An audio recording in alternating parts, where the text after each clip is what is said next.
I just pulled this out, right? This Yep. is Sting from the movie. This is one of my favorite things that we've made in the company. And I keep it next to me and I pick it up, and it gives you strength and it gives you a sense of wonder, and it connects you back to a very happy time. And it glows if there are challenging clients in the corridor. So this is an artifact to me because it will carry on and bring joy long after I'm dead. So the sword maker that made that imbued it with creative immortality. And to me, that's a good place to be as a human. So it's been maybe 1 to 2 years since we had a bite to eat and some drinks in Wellington. But here we are, and I'm looking at the backgrounds in our respective videos, and I'm accustomed to having a pretty good background. I've got a huge bear behind me. I've got some plants, and I have, without question, lost this background competition if it were a competition. So Greg said, but you have a bear. And I said, yeah, but you have a Tyrannosaurus, but it's not a Tyrannosaurus. What do you have behind you, Greg? We'll start there. That's an Albertosaurus. It was actually Richard bought it as a prop for Kong. The idea is it's a pit scene in Kong, and then we were supposed to put a bunch of bones in there like it's a predator trap. And so Richard bought all these bones, and that is one of the leftovers. And Richard very kindly gifted it to me. I had it painted up and put on a stand. It's really my proudest possession. I freaking love it. And you have a wall of guitars in addition to that. And actually, and I should add, that's a dinosaur egg. All right, a real one. The story behind that dinosaur egg we don't have time to go into, but we've got one each, and it is one of the most bonkers stories of our lives, just how we acquired those dinosaur eggs, but we won't go there today. Well, that might be around too. That's for a beer and a visit back to Wellington. All right, deal. So Richard, I've been in your office briefly. I can see what's in frame right now, but could you describe for folks and maybe show folks what you have around you? I'm a big collector of garage kits. People that make beautiful sculptures in their bedrooms, cast them in their garages, package them up and send them off to people like me. And I've been collecting for maybe going on 40 years now. I'd give you a quick tour of the office. Like, I've got a Thunderbird 2 up there.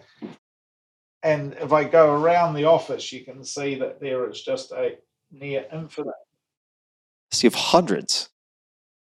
Yeah, this is the whiteboard where we do all our brainstorming at Wētā for new creative projects. And behind me is just even more. There's my wonderful colleague, Ray, who'll give you a wave, and it carries on and on and on. In fact, there's some of Greg's work hanging. How do I show you? There, those things hanging from the roof.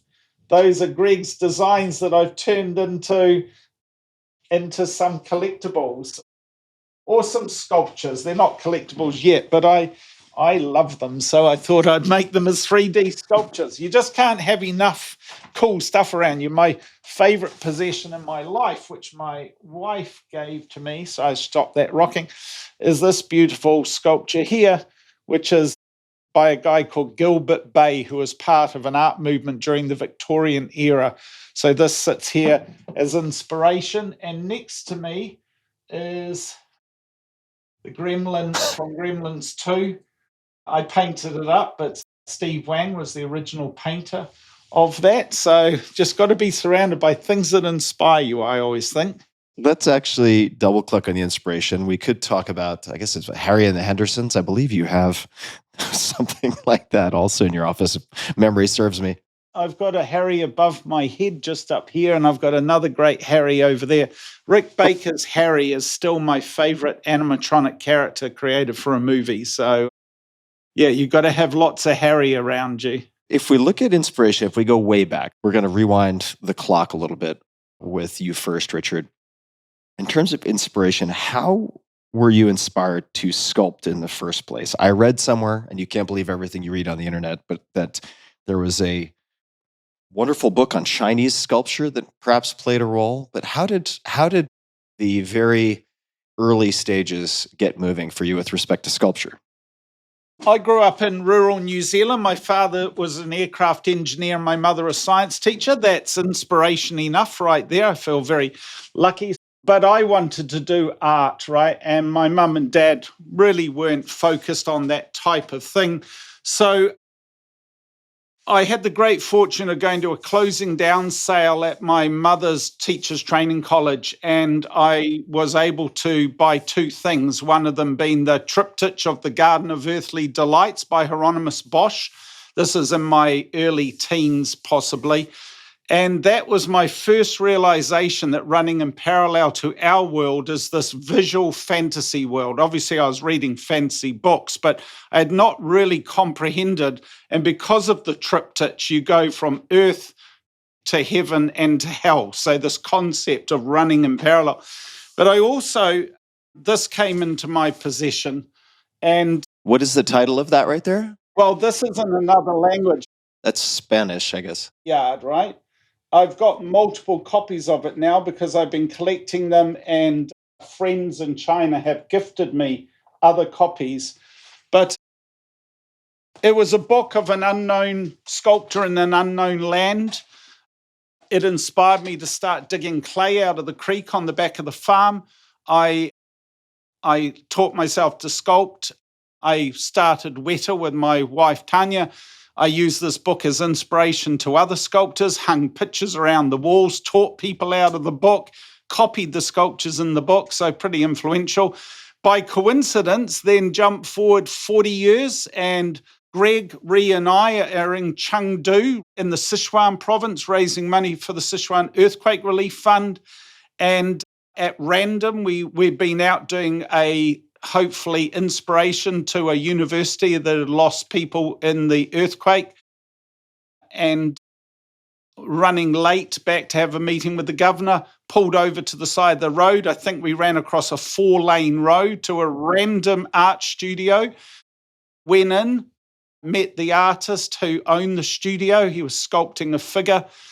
He ran off, got his wife, brought back his portfolio, turned out to be the person that did the art in the book. Wow. Crazy. So hugely inspirational to me. There's obviously other inspirations. Ray Harryhausen's work was very inspiring to me as I got into my later teens, discovering I didn't really discover the physical effects industry till I was in my teens, unlike most people that do what I do that discovered it early in their lives. I just didn't have access to cinema to enough of a degree.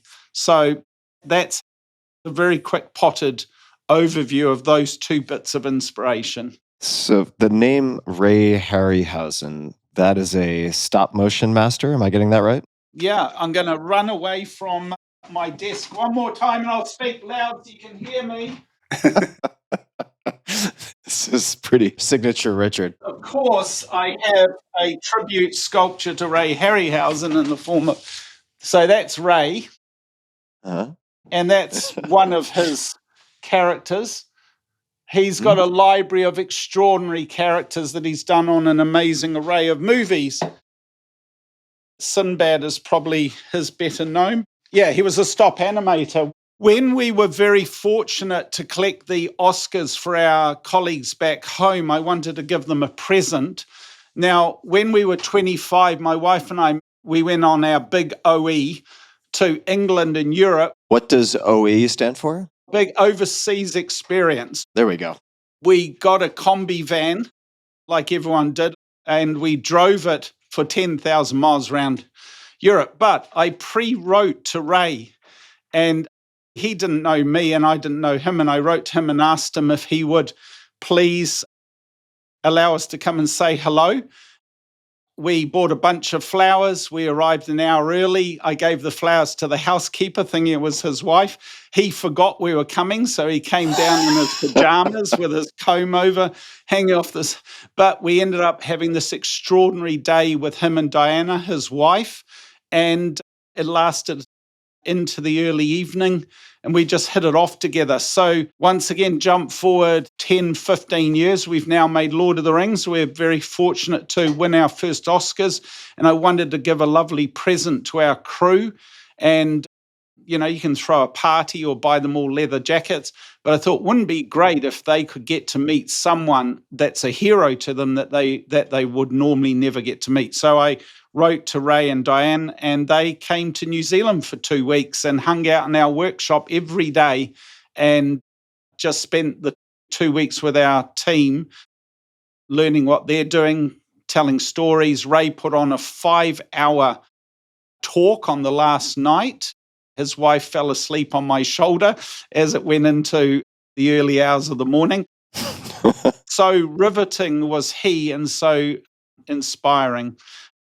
When we were fortunate to win our second Oscars, I wrote to Dick Smith, the grandfather of makeup effects. And Dick Smith, I met via letter writing in my late teens, where I wrote to him and told him that I was sculpting in margarine. The first 300 commercial sculptures I did in the film industry were sculpted in margarine. So he forevermore used to call me the margarine guy. Sadly, Dick has now passed on, but he was one of the most inspiring, beautiful humans you could ever hope to meet. And through his educational program, it has inspired and educated a very large number of the world's makeup effects people. And that concept of passing it on is something I've held firmly to as a company. No secret, share everything that you're asked of. And we'll still get kids ring up in the evenings asking how to make blood. And I'm happy to tell them. So, yeah. Fake blood. Fake blood. I should have said that. Fake blood. Fake blood, not breeding vampires. I was going to ask you about margarine. Now, Of course you are. if it's what I'm thinking it is this the butter substitute? Maybe you can tell me if that is one and the same. But could you also just tell the story of landing the job on Public Eye? Maybe this will paint a picture for people. And then why margarine? Okay, so it's very simple answer to that story. I was unaware of plasticine. Obviously, I played around with plasticine at school, and I was using crude clay that I had mushed in my hands, but it was not possible to do the type of sculpting I was needing to do in those two mediums, because you couldn't buy plasticine in large quantities, etc. My wife got a job working as a hotel duty manager at the Taz Hotel in Upper Willow Street, Wellington.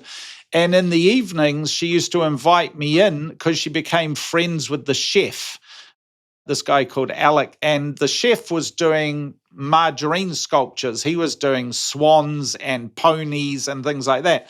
And so I used to just hang out with him, this crazy, wonderful Scottish chef. And I started doing monsters and creatures and dragons and superhero sculptures and things like that for the tourists that would come in for dinner.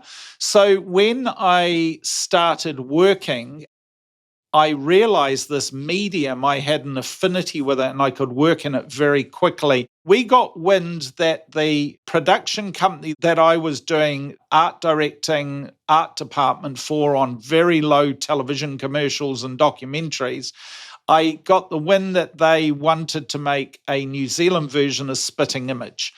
And I desperately wanted to be the sculptor on this. So I actually snuck into the office late at night and I actually borrowed a couple of photographs of the boss, went home and sculpted in margarine, and then Tania and I cast it and made a puppet of it. I put it on his desk in a black plastic bag, a rubbish bag with my card on the top. I put it there at midnight. I got a phone call the next morning. How did you get in? Did you cat burglar your way in? No, we were working in the building, so I had keys. I had the ability to go in and out because we were doing art department, so often working at midnight. So he phoned and he said, "Found your puppet. Great, but you needn't have bothered with the efforts of making a puppet of me. No one else has applied for the job." But I think that sort of speaks to the individual that I am, actually, that you always got to go that nth degree. And that started 2 amazing years working for Gibson Group, making satirical puppets, one every couple of days. We had a third person working with us, a friend of ours called Clive, who did all the eye mechanisms. We built those out of roll-on deodorant balls and the spring wire that you hang frilly curtains off in your grandma's kitchen. And we built 72 puppets over those 2 years. It was ferocious timeframes. But because I could sculpt in margarine, and margarine's a bit of a misnomer, Tim. The true term is emulsified vegetable pastry fat. It's actually margarine before you whip in the water and the food coloring. So I see. it has a greater solidity. So I used to actually microwave it to get it. I describe sculpting in margarine as like using a 4B pencil, sculpting in clay is like a 2B pencil, and sculpting in plasticine is like a 4H pencil, let's say. So to give the people that understand illustration terms, that's how I started to use margarine. And I ultimately, as I said, did over 300 sculptures. All of Heavenly Creatures was sculpted in margarine. In fact, we made sculpting tools as big as shovels because the idea is that the little sculptures that the girls had done in their childhood out of plasticine from school, that green plasticine that all New Zealand schools used to get, they come alive, and so they're really big. So we made sculpting tools out of shovels and other bits of equipment, lumps of wood that would give the gestural appearance as if the girls' fingers had sculpted them. Well, I remember also taking a tour last time I was in Wellington at Wētā Workshop, and there was a hands-on opportunity to sculpt with tinfoil, which I had never experienced before. Sculpting with tinfoil with a spoon, and I was shocked how much detail you could coax from that material if you knew how to apply the spoon properly. I made a hummingbird. First time out, I made a tiger head, and it was shocking to me and really encouraging how you could take this cheap, readily available, often wasted material and use it to create things that could sit on your desk and remain there as long as you wanted to keep them there. Well, it's lovely that you remember it fondly. The tinfoil, I guess, is analogous to what we are trying to do as a company, what my wife and I try and do as individuals. Tania, my wife, my business partner as well, is, I say the thing we love to make today is other makers, right? We've had a lovely and amazing career, and we're continuing to do fun and wonderful things every day, but it's an imperative, and I actually feel that it's beholden on us to try and introduce as many people as possible, specifically children, into the love of making and creating, because it is slipping out of our fingers. And at one level, some may say, well, so what? It's been replaced by other things. But I fundamentally believe that our connection as humans to the creative arts, crafts, an imperative on the planet. I would even go as far as to say that the road markers that designate a specific culture's journey through history based in craft, whether it's architecture, clothing, totems of religious or spiritual belief, etc., the things that remain across history invariably craft-based objects of importance. So the reason tinfoil, right, and Warren Beaton, affectionately known as Wazzy, came to us on Lord of the Rings as the chemist that mixed up all the gloop for the birthing sacks and so on. He's an extraordinary technician, makeup artist, animatronic engineer in his own right. But for the last 5 or 6 years, he's dedicated every day of his life to being on stage trying to inspire people, specifically children, to get off their iPhones for a moment and think about what these 10 digits can do at the end of your hands. And the reason we use tinfoil is that no matter what the socioeconomic level of a family's life is, tinfoil invariably always exists in the family's kitchen. you can buy it extremely cheaply if it doesn't, and everyone owns a teaspoon. So we've made a sculpting curriculum out of the most accessible material you can get and a teaspoon, right? The most accessible tool you can get. And one of our great reasons to celebrate, I think one of the highest reasons above other accolades, is that we heard that the central Auckland supermarket sold out of tinfoil a few months after we opened our Unleashed experience in Auckland, where we do a very deep dive on tinfoil sculpting, because kids wanted to go home and make things out of tinfoil. Do you own tinfoil stocks, Richard? I don't, unfortunately. I've tried very hard to get our team to package Wētā-specific tinfoil to sell in the Wētā cave with a teaspoon. You realize you should have been in the market from the start. I know. Maybe he's been paid off by big tinfoil. Yeah, I wish. We'll all get Alzheimer's. That's the problem. So I have a lot of questions for Greg. I want to ask just two more.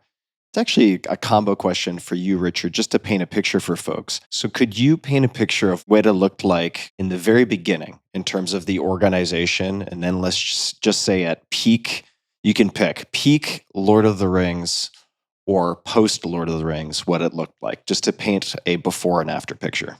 My wife and I have run our company together for 37 years. We started off the business in the back room of our flat. It was actually our bedroom. We used to have a sheet of MDF, we call it custom board, that we would flip onto the top of the bed and we would make things on that board. Peter Jackson was interviewed once and he says, and I misquote, "I remember coming into Richard and Tania's bedroom and it stunk of the same rubber and fiberglass smells of my own bedroom," right? Because he was also making everything in the early years in his bedroom.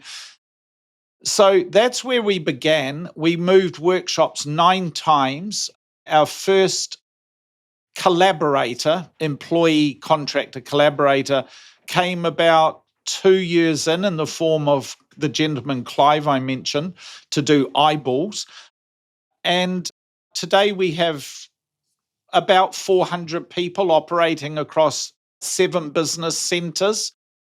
We have design and manufacturing for the world's creative industries, which is about 170 of our team. We also make digital games. We do merchandising, collectibles. We've done hundreds of collectibles over the last 27 years. We also have a location-based experience division, and we work on some of the world's largest museums, immersive experiences. We've done the largest pavilion for the Dubai Expo, which remains open as a museum. We've done the largest traditional Chinese medicine museum in China, which actually saw us design the building, 37,000 square meters, et cetera, et cetera. We have a creative media division where we are servicing people like Jay Chow, Asia's largest recording artist, a great Chinese musician, and we're doing work for him. And he's actually Taiwanese, where you're going on holiday. We also run 2 retail stores. We operate 3 tourism offerings, including our significant location-based experience called Wētā Workshop Unleashed in Auckland. We have a robotics division, developing and building very high-performance humanoid robots, which we're trying to commercialize at the moment. Greg, help me here. What else have I forgotten? No, that's a bunch of it. And everything in between, right? We do a lot of service providing to private and public commissions, a lot of very unique work for people's homes. We're just about to deliver 2 crazy objects that we've built, or installations that we've built for someone's private home. These have taken each a year to build, so you can imagine how complex and how significant they are.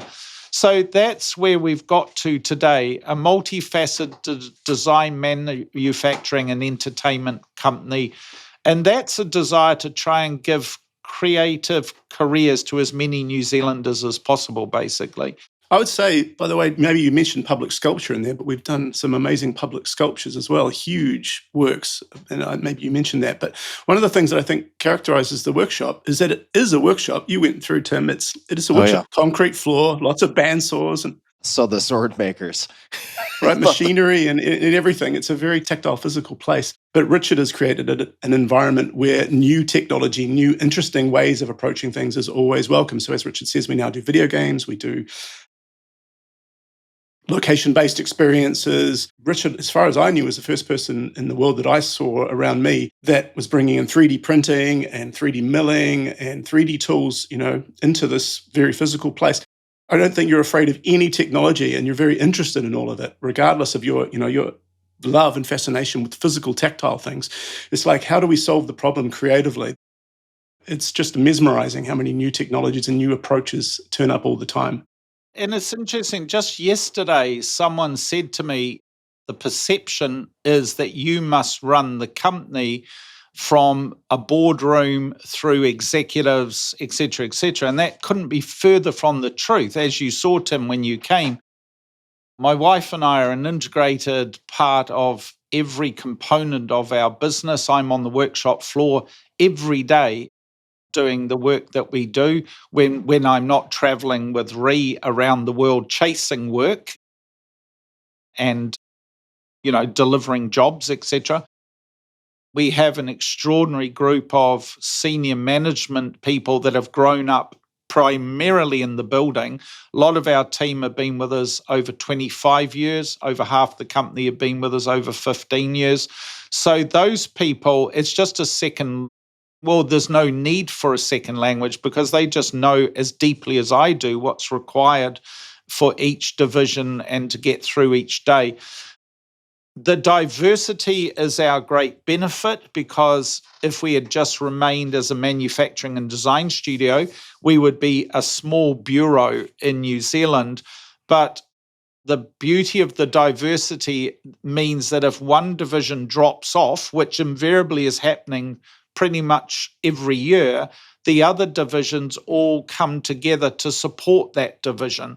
And it fluctuates and flows. Luckily, to this point, we haven't stumbled too heavily, but due to the cleverness of the team and the symbiotic collaboration of the teams to keep each division propped up when times are hard. But it is a reality that the world is changing. The creative environment is changing, and most critically, the film industry, specifically the Hollywood film industry, is dramatically changing. So where film used to make 70% of our work, it now probably makes 30 to 40% of our work. So we'll come back to that because I do find the sort of diversified, not perfectly correlated nature of the company to be very, very interesting. And I do want to ask you about Hollywood changes. But first, Greg, I want to come to you with a very important question related to naked ladies slipping on banana peels. I remember you and I were exchanging messages when I was inspired after my trip, actually, to attempt to learn digital painting. Oh, really? Again, using Procreate. And I was curious about some of your practice habits and so on. And I can't remember exactly what prompted you to send this to me, but it was a process capture of you creating many, I want to say 50, 60, who knows? 99. 99 dodgy slips. Dodgy slips. Okay. So, Greg, can you explain, and this will go somewhere, can you explain how that came to be? What the hell are we talking about? Yes. So do you remember the DS? What was the DS stand for? It was a Nintendo DS. It was a little flip open. But the cool thing that Nintendo added was a touch screen. Oh, actually, it had a stylus. I think that's right. What they didn't tell anyone was that it actually had pressure sensitivity. I guess, they just didn't include that feature. But I was playing that a lot and found that someone had made an app, a mod for it, that made it into a little art app and actually utilized the pressure sensitivity. And that was the first handheld. Like now they're everywhere, these little, phones and so on with Procreate on your iPad and so on. But back then, little game console, you could actually draw pictures on it. And then this guy's a Swedish guy, Jens, I can't remember his surname, but he made a little program for it, utilized the pressure sensitivity. And I just started drawing on it. And actually it happened because it would have been Christmas time in New Zealand. And while my partner Kate was going out shopping for Christmas presents and going into every store, I sat outside bored to tears. I would just flip open my DS and start drawing. And for some reason, I like drawing figures. I like drawing people. And I don't like drawing from life very much. I like drawing from my imagination. I just started drawing women falling over on banana peels. It's a very 1950s comic book kind of idea of slipping on the banana peel and breaking your neck.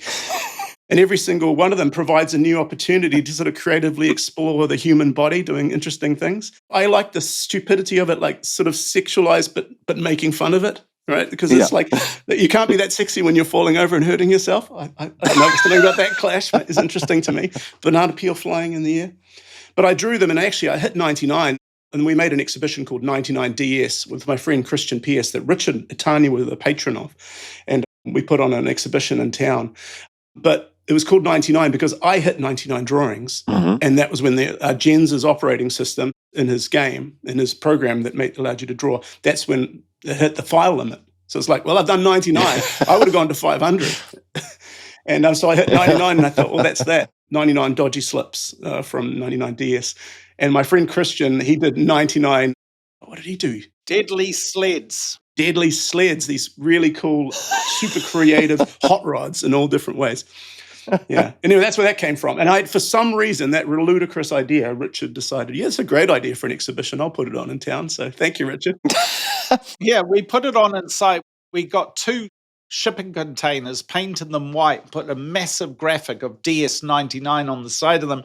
And then I had our engineers cut a hole through the insides of the shipping containers so you could walk from one to the other, and then line them in white Meltica so they look like a medical laboratory, and put LED strip lighting and so on.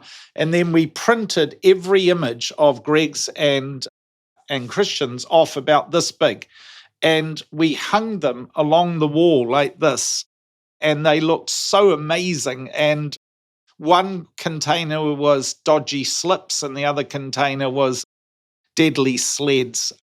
Ree, would you mind just going to Tania's wall, and behind the door is a poster of deadly sleds? Just take it off if you can. I'll just show you what they actually are. I unfortunately can't hang Greg's dodgy slips on the wall of our office. They are hung in the design room in a lovely collection. Yeah, there's a bit of nudity, and none of the girls are well groomed, if that's the right way to put it. And so people did query me about that. It's not the modern way. It's not the modern way. I don't know what to say without getting you in trouble on YouTube, but You're not going to get in trouble. You're good. Oh, here it is. It's just walked in. Show it to you quickly. So yeah. This is Christian's work, not Greg's work. So you see, there's the graphic. 99 deadly sleds, and there's a lovely thing that Christian's written to Tania that's faded.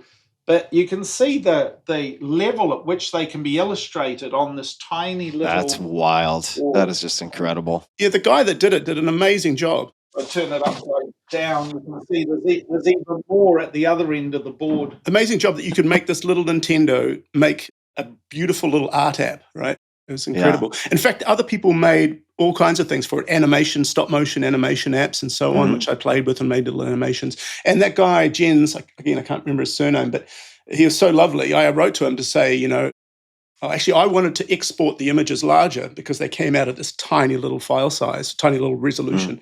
And so he made an image to a little program to upscale the images because it actually records all the pen stroke paths as opposed to every pixel. Oh, nice. And then he made us a little thing that did a process animation of it, like showed each brushstroke going down because that was recorded as well. And that is the video that I saw. That's what became the video. Amazing. So now you have an amazing bio, Greg, and I want to get to the 2-week trial that started this whole dynamic do-off. I'm still on 2-week trial, I think. So we're going to get to that. But now, if you could just refresh my memory, I believe that you learned your skills through private tutors given to you by your aristocratic parents and then art finishing school at the finest institutions. Am I remembering correctly? How did you learn your trade? That is a good question. I did try and do art school. Richard, did you try and do art school? Yeah, I went through Polytech. You did go through Polytech. Yeah. I tried to go to New Zealand's most prestigious art school, and they turned me down. So I tried another one, and they turned me down. In the end, I went to an art college in a small town in New Zealand, but it didn't last very long. I think for a little while, they didn't know what to do with me, so they put me off campus in a little room, and I was happy. I bought bed sheets and acrylic paint and would just paint these weird Salvador Dali tortured scenes of people, and I was happy. And I thought, well, this is what school is. This is great. I'm going to do all these paintings. And then very quickly, they got me back again and found out what they wanted to do with me, which was make me learn all the traditional things you're supposed to do in art and so on. And I was a young punk rocker, and so I didn't want anyone to tell me what to do. And so I was immediately out of my element. I thought, this is not for me. I don't want to learn perspective and blah, blah, blah. Actually, now, in retrospect, I wish I had learned perspective and all these fundamentals, but I just wanted to learn myself. And I find that I love learning by doing. It's the only way. Mm-hmm. The act of illustrating or being creative in general, I find most interesting when you don't actually know where you're going exactly. You don't really know how to do it. You just throw yourself into it and do your best. I love that process. So sort of finding out the shortcuts, I find the least interesting, if you like. I feel like I don't learn out of that. Mm-hmm. I learn just by constant failing towards success, if you like, building up. The failures stack up, and luckily you end up seeing, the horizon from that.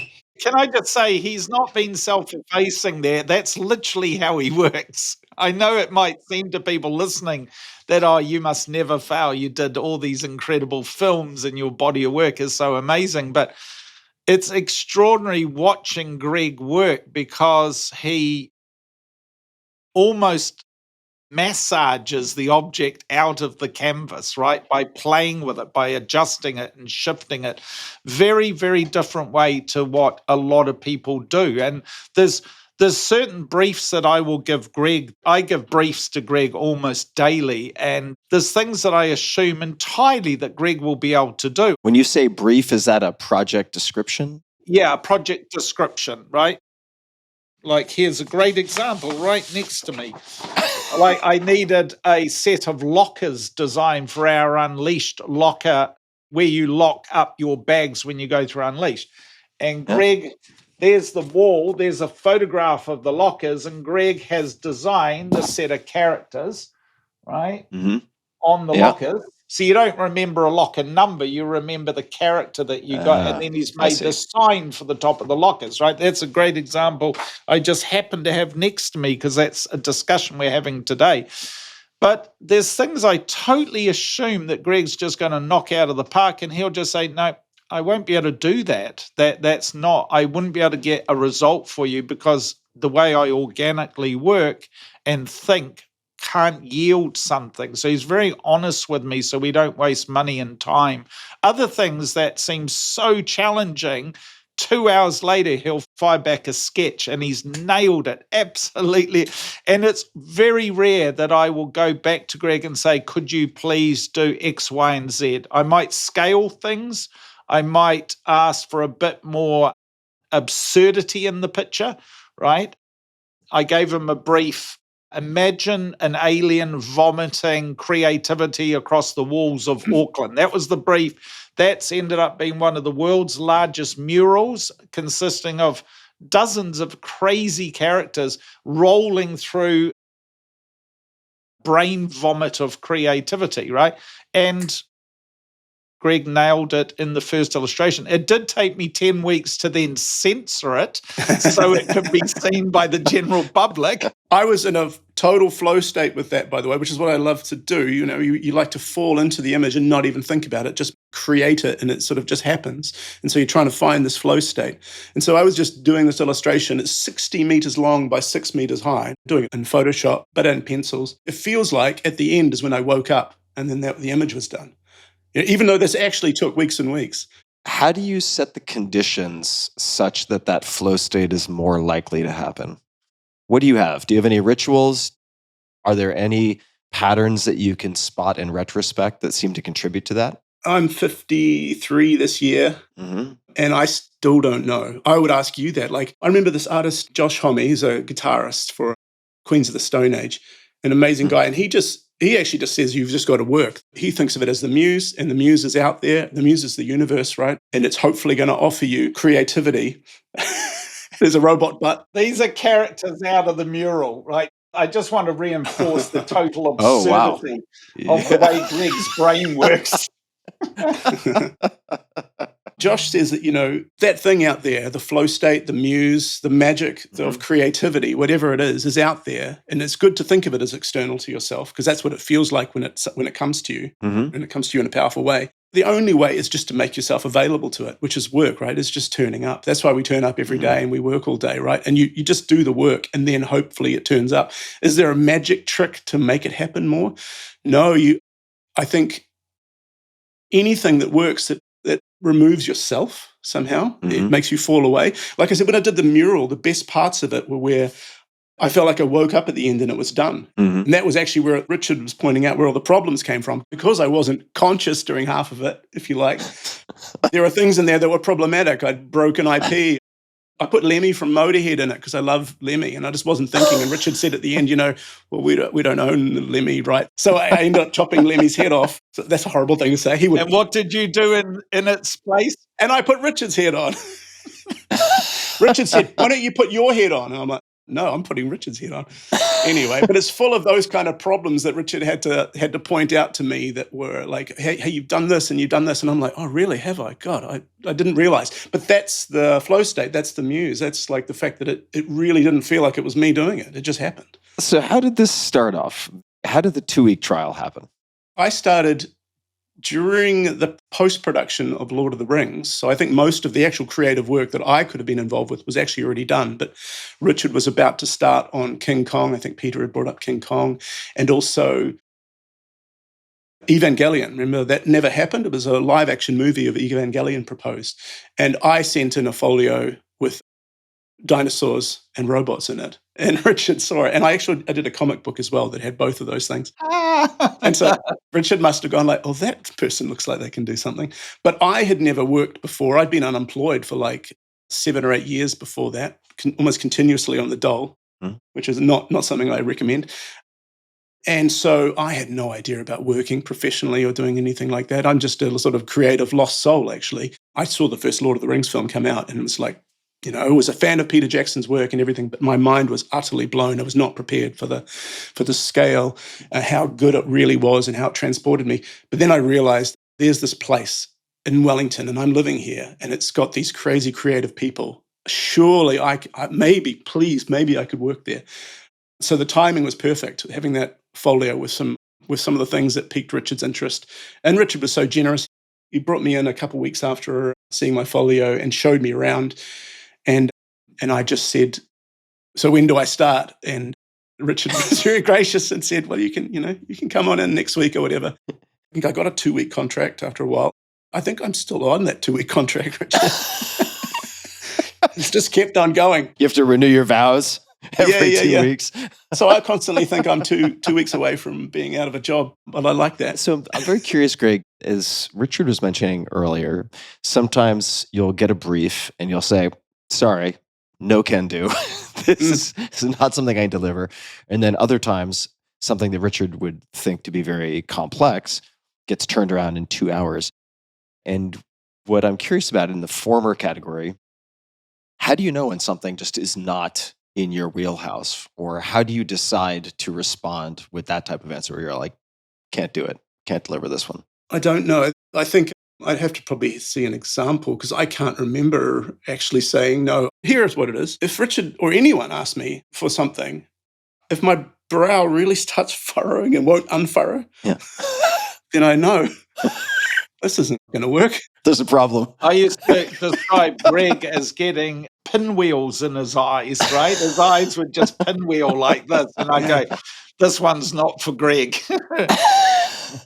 When I started listening to your podcast, the first one I listened to, or actually I listened to one years ago, and I absolutely loved it. But then I came back and I I listened to one of David Deutsch in Naval Ravikant. Sure. Right? Oh, yeah. And the David Deutsch one just blew my mind. I'm reading his books at the moment. I've become absolutely obsessed with him. There's something in his philosophy and his science that I totally resonate with. It's not like I've changed my opinion. It's like amplified my opinion.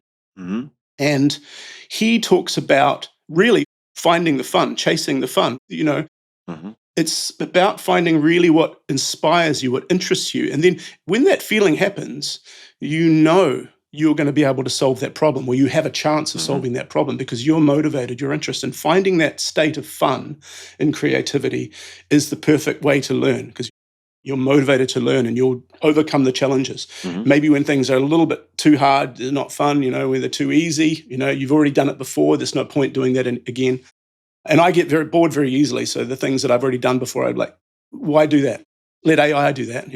AI's already been trained on that. That's fine. It can do that. It can solve that problem. I want to solve the problem where it's fun. And so there's the things that Richard will suggest, and this is 90% of them, in my opinion. I hope so, Richard. I get excited. My brain ignites, and then I go like, I want to solve on that. And maybe, and I can't think of an example, there's hopefully very few states where I just go, I don't know why that would work. But I would also try and say why I think it doesn't work or why I can't solve it, and maybe even suggest why it shouldn't be solved and could be solved a different way. I always try and be constructive. Greg will always philosophize with me around art, right? It's one of the great benefits of our friendship, irrelevant of our working relationship, in that trying to find the purity of an idea requires a level of philosophical exploration. Doesn't have to be highbrow by any means. I don't think me and Greg are capable of highbrow, but it does require you looking inside yourself, and it does require a deep observational, inquisitive sort of journey through an idea together. And we do that amongst a small group of senior creatives within the building. It's actually, to me, one of the most joyful parts of my career is that those conversations through relationship around creativity and what comes out of the end of them, right? Which is really great. Richard, could you give an example that comes to mind, any example of what that looks like in practice, what it looks like coming in and then what it looks like at the end of such a conversation? And for people listening, I'm sure they're like, that sounds awesome, but what does it look like? How could I try it? I'd do a real meta example of it. So we know that we want to own and operate our own location-based experience because we're building them for other people. We don't really have an inkling to try and make a movie, but we know that we want to do something that's our own IP of our own experience. So how does the seed of the idea come to be? And we've built an exhibition in downtown Wellington in our National Museum called Gallipoli, The Scale of Our War. I saw it, walked through it. Yeah. Great. It tells the story of a First World War campaign fought by New Zealanders. A relatively, what would appear to a foreign visitor, relatively modest moment in history, but to New Zealand, a phenomenally important moment in the journey of our country, etc. And it's through that level of philosophical exploration that you come up with the seed of the idea. And I call it the grand idea. If you can't come up with the grand idea, then you're almost certainly not going to be able to achieve something that will engage the audience. It's like trying to make a movie before the script's written. With Gallipoli, myself and my colleague Rick came up with the grand idea in the first 3 hours that we sat together, because we philosophized around what Gallipoli meant to the people in New Zealand, what the men must have felt, what the realities of the situation. The next exhibition that we did for the same client, which they said, we want to build an exhibition around bugs. Richard, could I pause you for 1 second? What was the great idea for Gallipoli? Like, what did you land on? The great idea is the realization that most people only think of a past military conquest as visualized in quickly fading memories through sepia-colored photographs of a time long past of people that no longer matter. That's sadly fact, right?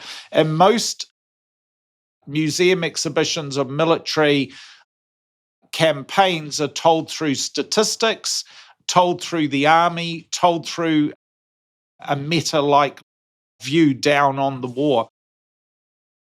Our grand idea, if you can call it that, is make pillars of the men of our past and present them in a hyper-realistic, larger-than-life scale in bell jars to give people the opportunity to learn the story of the whole campaign through the intimacy of the connection to 8 people, 7 soldiers and 1 nurse.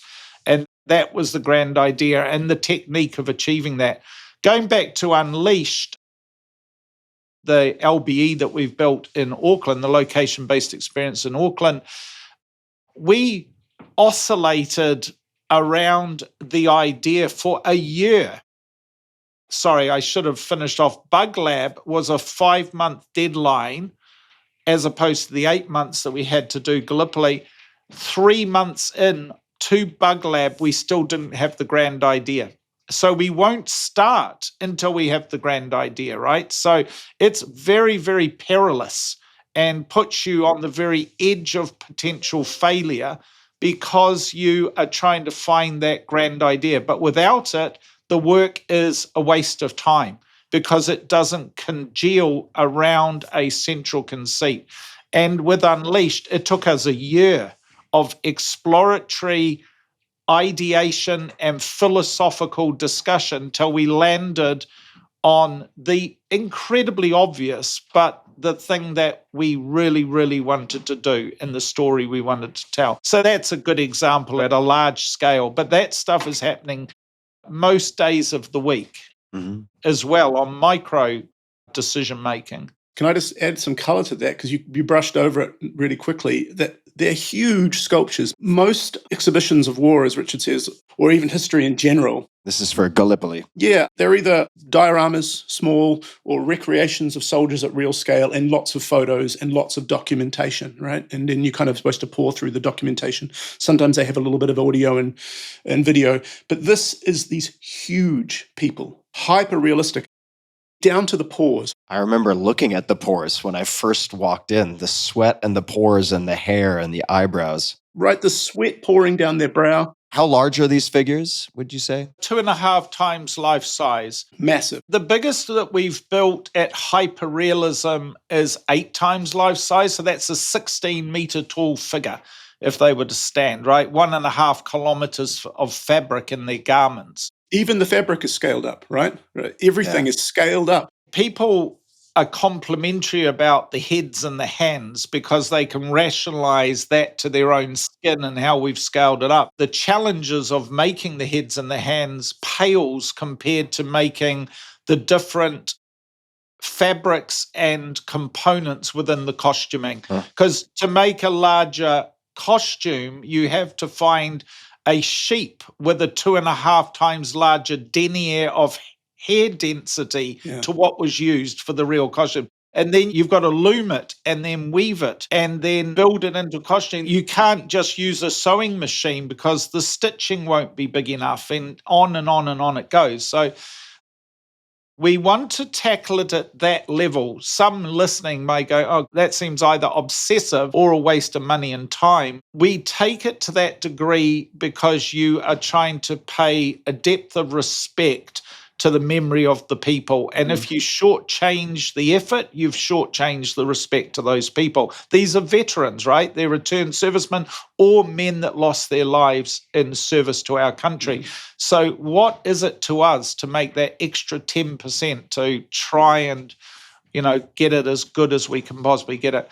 A lovely thing with Gallipoli is over 4 million people have been through it now. Now, that may not seem a great number to people listening, but that's in a population of only 5 million people.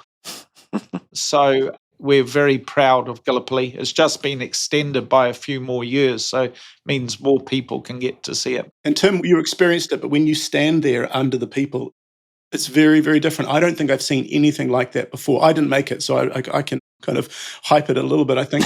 But I just got to wonder it as well and sit there and beneath these giant men characters, because they're hyper real and the beautiful way it's all presented and lit, you feel a magnitude, right? Literally, Yeah. but emotionally. That's a very unusual approach. I think that idea on paper, hey, we'll make giant versions of these figures, it almost seems kind of weird and surreal, but it has an emotional impact that makes you feel the situation profoundly. Richard, did I hear you correctly? You said the deadline was 8 months on that? Yeah, we had 8 months from first meeting with the board to delivery. That's nuts. I did not know that. Wow. Very few things we do has the luxury of time. So it could be argued, if someone took an in-depth look in our company, that it does not make good business and financial sense to carry the level of infrastructure that we do at a manufacturing level. We have 11 different divisions doing 17 different disciplines under the one roof. And so you've got experts that poised and ready to go. The reason for that, other than the fact we just love, having that type of expertise and creativity along for the ride, is that we simply could not do many of the jobs that we do because the inability to turn on a dime, to react that quickly. It's very rare that we will do a film job that has more than 8 weeks. Very rare. Has more than 8 weeks, you said? More than 8 weeks, yeah. We'll deliver. Oh my God. We've literally just done a job over Christmas that saw us deliver, I think, over 1,000 weapons and hundreds of suits of armor in less than 8 weeks. Wow. That comes down to innovating new methodology and having process. Obviously, all the other things, passion, enthusiasm, tenacity, everything that comes along with a great crew of people, but being able to innovate new methodologies every year to be able to stay ahead of the deadline, basically. Yeah. Let me ask a question about process, and then we're going to come back to you, Greg. But first, I do want to talk about, because this certainly is so iconic, and it's in the minds of probably most people listening, which is Lord of the Rings. First of all, kind of how that came to be, Richard, and then what some of the most crucial decisions were with respect to taking on a project of that scope. Because for a lot of companies, I could see that being the hug of death, where you suddenly go from reasonably, moderately contained and small to sprawling, taking on so much responsibility. And many companies would implode. I've seen it happen many, many times. So how did that come to be, and what were some of the most important decisions made that allowed you to grow the company and take that on? That's a really big question. I'll try and answer it in a very condensed way. We have time. I just pulled this out, right? This Yep. is Sting from the movie. This is one of my favorite things that we've made in the company. And I keep it next to me and I pick it up, and it gives you strength and it gives you a sense of wonder, and it connects you back to a very happy time and everything. And it glows if there are challenging clients in the corridor. So, for people who can't see that, that is a sword. sorry, those that can't see it, here I'm showing all these visual aids because that's how I think in visual aids. Oh, it's okay. I'll drive people to the video, but just so they get the idea. I just held up the 1.48 times larger than life size Sting that's carried by Elijah Wood at his scale. I likened it to teetering towards the edge of a precipice. There's probably a much better visual metaphor than this, and you do this, frequently in one's life. The decision to start a family, the decision to buy your first home, or the home that you'll spend the rest of your life in, like my wife and I bought way back on Meet the Feebles, right? The decision to X, Y, and Z. But Peter Jackson offers this opportunity. And when he offered it, Tania and I discussed with Peter, and we ultimately settled on doing the design for and the manufacturing of the armor, weapons, creatures, miniatures, special makeup effects, and prosthetics, like 5 divisions, a very, very large body of work. And you teeter to the edge of the precipice, and as a human, just as the human animal that we are, you've got a decision. You either step back from the edge and let others take up the slack and do it for you, and you follow, or you choose to leap. And you either will then slam into the bottom of the cliff and make a mess with your guts and your brains everywhere, or you will actually arrest your fall through a number of different mechanisms, self-belief being the most important one, right? I have 4 very simple tenets that I operate by and 4 tenets that I try and operate our company by. And the first one is love of oneself. That doesn't mean that you're egotistical or believe that you're better than you are. But if you can't see in yourself your virtues, how the hell are you going to expect anyone else following you to see your virtues, right? So love of oneself is the first of those 4 tenets. And there is mixed with that, as corny as it sounds, ignorance being your greatest ally. I think all of us operate to some degree where we are blinded by the love of what we do. Like Bertrand Russell, if I've got the right person, has a lovely quote, work is more fun than fun. And people that don't understand that struggle. Even if you're in a low-level position that you're not really enjoying, you can still make the people that you work with really fun, right? I used to clean toilets on international airplanes, but man, the people I worked with, right? I put a cricket ball through the window of the international terminal because we were playing cricket out on the tarmac under the planes. Right? You can turn anything into fun. We needed 158 crew working for 7.5 years on 48,000 separate things to deliver those 5 divisions to the trilogy of movies. Our work's in 98 to 99% of the films, because our work's in almost every image shot other than mountains with no one in it or etc. And you've got a inexperienced crew. You're highly inexperienced yourself. We'd done Hercules and Xena at the time, and we'd had a career of about 8 to 10 years doing Peter's films. Peter, of course, is an inspiration in his own right and highly knowledgeable, so he's helping as well. But I used to say, no matter how fine and how pale the thread that I give you, if you don't weave it with care into the tapestry will be in some way threadbare, right? What I'm talking about, that's sort of more of a silly poetic way to say you're only as good as your weakest link.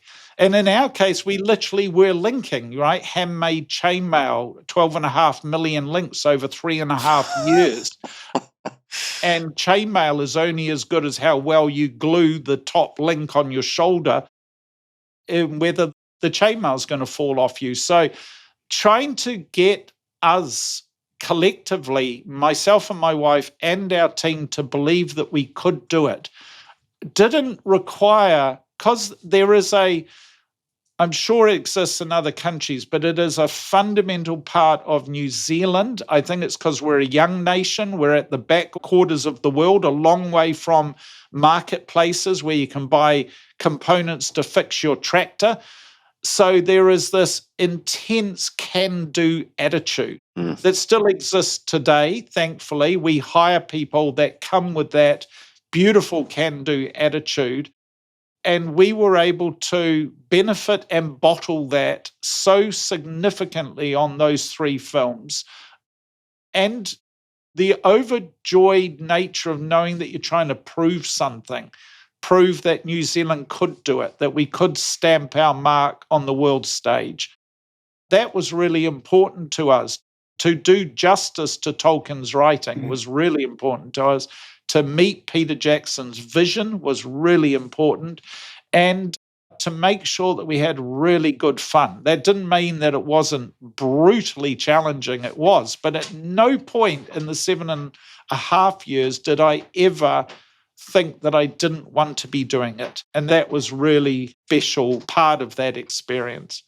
Yeah, work is more fun than fun. What are the other tenets? You mentioned 4. Love of oneself, love of what you do, love of who you do it with, and love of who you do it for. And that as a father of a family, as a husband or partner to a loved one, a father or mother to a family, a president of a country, a CEO of a business. If you can't find those 4 tenets, obviously the first one, love of yourself, love of what you do. You've got to love being a parent. You've got to love being a lover, a husband, a wife, a partner. You have to love the people that you do it for.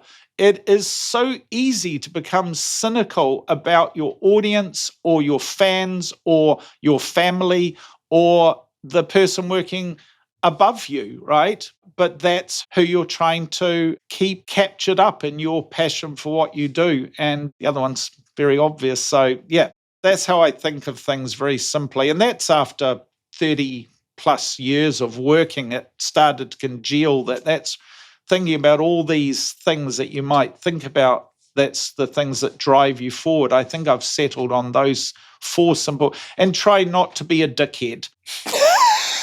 Maybe the 5th. There are thousands of self-help books. I've actually only read one of them. I can't remember the title even. But someone said to me once, you only need a 1-page book on self-help, and there's only one line, and it just says, just don't be a dickhead, right? And if you put that against almost anything in life, it's actually correct if we understand collectively what being a dickhead means. And no doubt I fall foul of that. And invariably, sometimes, we all are. It's very hard to not be, but you try really hard not to be. Hey, Greg. Yeah, trying, always. Have I answered your question well enough? I've sort of been a bit fringed around the outsides of it a little bit. You did. I will have probably just 1 or 2 follow-ups related to that. But before I get to that, you mentioned the can-do attitude of a fairly remote country, right? And the resourcefulness that engenders. And I'm wondering if there are any other advantages that you can think of doing this, whether it's the workshop or Lord of the Rings or the combination of the 2 in New Zealand. Are there advantages that you can think of? Yeah, and please, Tim, when I'm talking about Wētā Workshop. We were a small component of the overarching endeavor of making Lord of the Rings, right? Sure. We're very proud of the piece we played, and we did a lot on it. But the art department, the costuming department, the props department, the camera department, the grips department, the directing department, et cetera, the miniatures, there was phenomenal number of people, all focused on the same mission. And I've actually said in the past, Lord of the Rings wasn't made by a director, it wasn't made by a film studio, it wasn't made by a film crew. It was made by a nation of people coming together in that moment to try and make Lord of the Rings in New Zealand for the world. That speaks to the phenomenal number of people that Peter and his producer drew into the collaboration of making Lord of the Rings. The government, the military, right? I mean, the whole country was behind it. The government, the military, our tourism department. You would have to have been pretty cynical at the time to have not have felt a certain level of pride in what Peter was trying to do in our country and get behind it, right? And a lot of people benefited because of it. The driving desire to that term punch above your weight, I don't specifically like that term, but that's a well-used one that speaks to it. New Zealanders do have a burning desire to try and achieve great things regardless of where we may come from and the scale of our country. That should not restrict you at all. And you only need to look at our sports teams to see that. But whether it's our national ballet orchestra, contemporary dance, poets, writers, painters, artists in general, never mind the film industry or the creative industries. We have technology companies in New Zealand that are competing with the best in the world. Rocket Lab comes to mind, that are doing astounding things on a fraction of the budget. You know, the robots that we're building in our workshop right now, probably at a 500th to a 1,000th of the investment cost of some of the robots that we're seeing online. But we're pulling it off. We're getting there slowly, but getting there with 5 people and, you know, the money that we can save from projects we're doing. It's that attitude. I think that plays a big part of it. Peter Jackson mustn't be missed in this equation too. His self-belief and his just sheer drive. I've never ever seen Peter quiver in uncertainty, to fluctuate in a sense of uncertainty that he isn't sure of what he's doing. That is an amazing thing to work around. Because if your leader's confident, then, you know, and there's a lovely quote, the emperor will not remember you for your medals or your diplomas. He will only remember you for your scars, right? And I think there is a mentality of that very much in our country. You just got to knuckle down and do it, right? Grit is a important component in the journey, not the accolades at the end. It's the task of getting there that is seen as equal in accomplishment as winning baubles. Quick follow-up on never seeing Peter fluctuate in uncertainty. I'd be curious to hear your thoughts on that. Is it because, in your perception, he's very clear on the right thing to do, and or is he also very good at identifying things that can be fixed later? In other words, he moves very quickly and values fast decision making with incomplete information over trying to get complete information. I don't know if that's a coherent question, but could you expand a bit on why you think he's able to do that? It's a hard question, because not to be disingenuous in any way to Peter, because he is an extraordinary human being, a filmmaker, etc. But of course, he makes mistakes. He leads things possibly in a challenging way. I'm not actually speaking to the outcome as much as the sense of self-belief and confidence that he's got it. Mm-hmm. He knows what's right for him and he knows where to go with it. And maybe others have seen him, but as close as I've had the pleasure of working with him at times through my career, I've not walked into a meeting, which I do in front of my own colleagues here at the workshop. I'll go, guys, you know, with this one, I'm not completely sure where we should go with this. Could we talk it through? Could we philosophize on it? Could we? Peter doesn't need to do that, right? He'll come to us and say, I can't yet visualize it. I know what I want to do with it, but I don't know what it's going to look like yet. Could you do some concept art around it? But the conviction of how he's going to actually make the images on the screen is so certain. I think a lot of that is his self-education and what he has taught himself about most of the ways film is made. If he had 1,000 years, he could have made Lord of the Rings himself. So, yeah. My assistant Ree is just trying to catch my eye to let me know. Yep. Do you have to exit stage left? I got to bug out very quickly. Sorry. Yeah. Okay. No problem. No problem at all.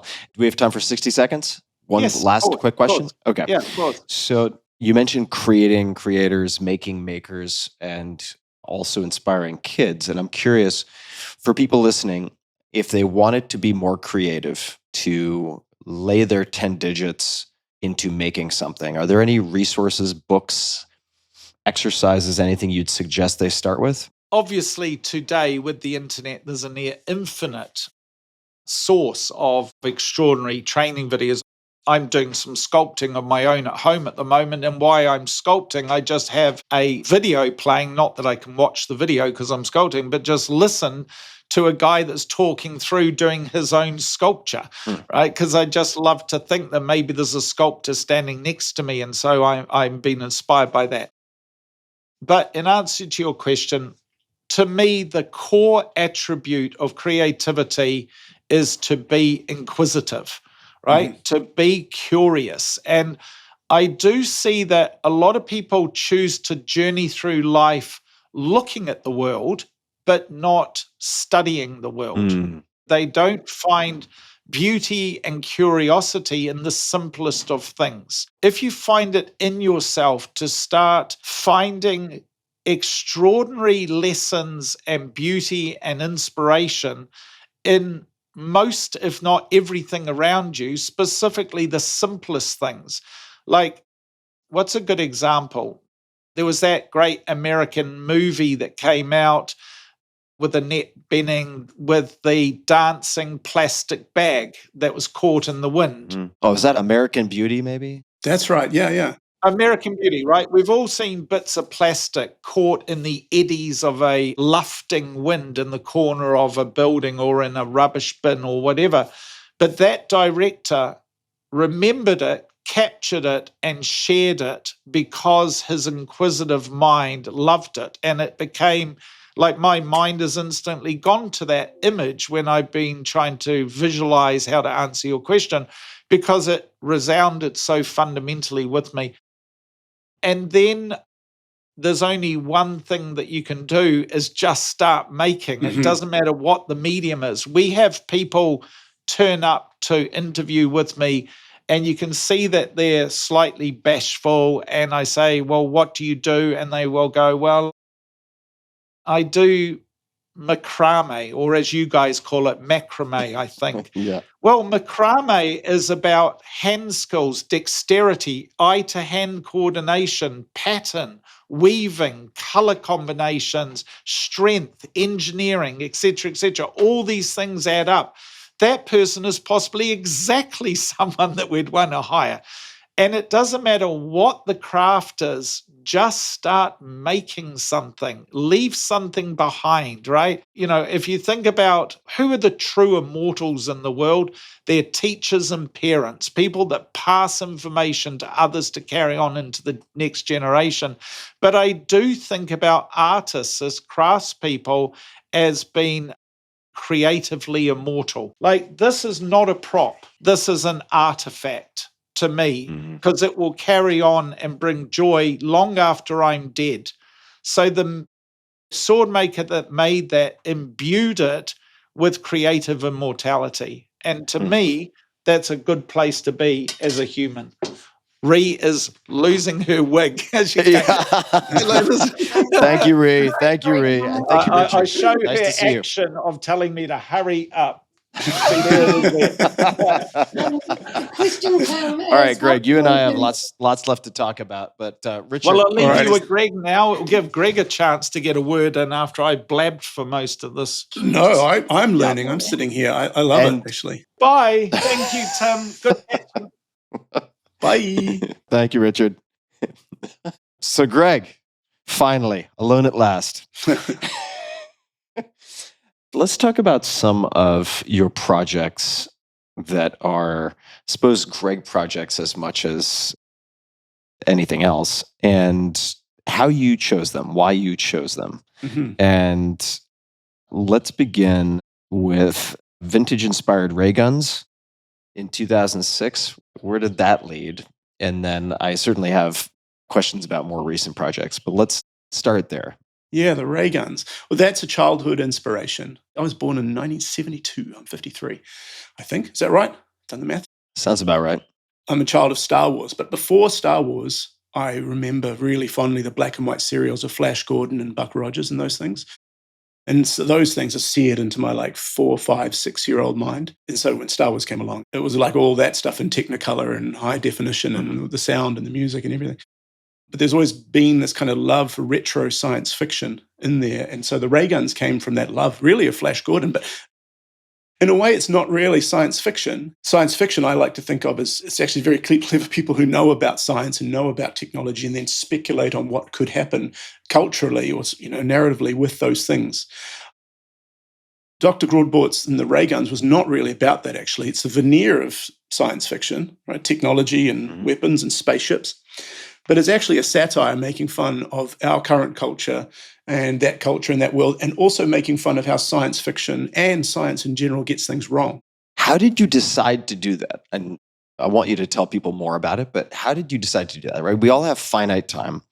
And people listening, when they're listening to you and Richard, they're like, good God. I mean, they can't keep track of the number of projects and so on. Yeah. Certainly the energy is a big piece of that, right? So you find the things that excite you and you focus on that. So you have the fuel in the tank before you necessarily decide on the destinations. But how did you decide to go after that saga specifically and create that? The first thing you just alluded to, and I said it before, that it really is just that I found that so exciting. I thought about the ray guns and I started painting them and I found it so intriguing. I thought I could draw 1,000 ray guns. I could just keep on drawing them. Just drawing a ray gun. By the way, a whole world came out of it with characters and everything, but I could just draw 1,000 ray guns. Like there's infinite variations. And so the creative potential in that just caught me. I did these 9, they're up on my wall over here, these 9 illustrations. But really the decision to keep going is Richard. How did you tip over that domino of the ray guns? Like, what was the germ? Because you alluded to it, right? But yeah, it's always interesting to me when you end up with like an immersive world, where did it start, Mhm. right? So maybe you could tell that story. That's Richard fanning the flames. I had done these 9 paintings just for myself because I love ray guns. And Ray I put them on guns. the wall. Ray guns, yeah. 1930s style classic ray guns. There's something beautiful and arcane about them that I really love and silly at the same time. But just as King Kong was finishing, one of the businesses we have is collectibles, but we don't own any of the IP that we make collectibles from generally. And when you don't own the IP, right, you don't really control it. You don't get to do the exciting things you'd really want to do with it. You've got to go through the filtering process of whoever owns the IP or whoever manages it. And you don't necessarily make the lion's share of the money. So, Sure. So Richard wanted to do our own IP. So he put the word out to the entire workshop and said, has anyone got any creative ideas for collectibles? And I was doing those ray guns. So it was perfect timing. I was like, Richard, we should make these ray guns. Look at that.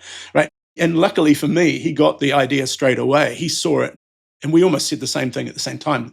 We should make these as real. They'll be metal. They've got glass, right? They'll be in a case, right? We'll just pretend they're real. They will be real as far as we're concerned. I had this vision that we'd even cover them in dust and put moths in there, right? And they are all stained in age. We didn't go as far as putting the moths and the dust on. But you make them dusty and old, and then you put them in your loft or whatever so that you can pull them out and say, look, this was Granddad's ray gun. He fought in the Martian Wars right back in the day. And so it was just this philosophy of doing that. And luckily, because Richard got it, before I even knew it, we were away and really making them as real collectibles. And then the next step was provocation from Richard. I love comic books and have made them my whole life.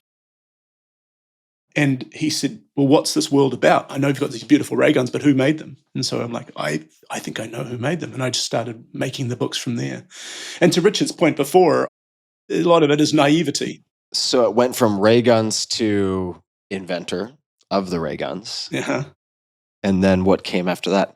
To me, there's something in that creativity. The first spark, you don't really know where it comes from. Maybe it comes from your childhood or something random that you've picked up along the way and that just ignites your information. But then if you've created it, all these sort of why questions to start coming from it. So if you've got these ray guns, who made them? Why did they make them? What are they for? Right? And your imagination starts presenting answers to that. I think about this a lot. Why choose any creative direction? And this is a whole big metaphysical thing I think about a lot. There's actually 2 different ways, I think 2 distinct directions in which people create stories and narratives and worlds. And one way is directed where you kind of know where you're going to go. You know the ending. And the other way, which I've discovered I do more often than not, is I'm just chasing these why questions, getting your imagination, giving you answers back, and you following with the one that is most profound to you, that makes you feel the most.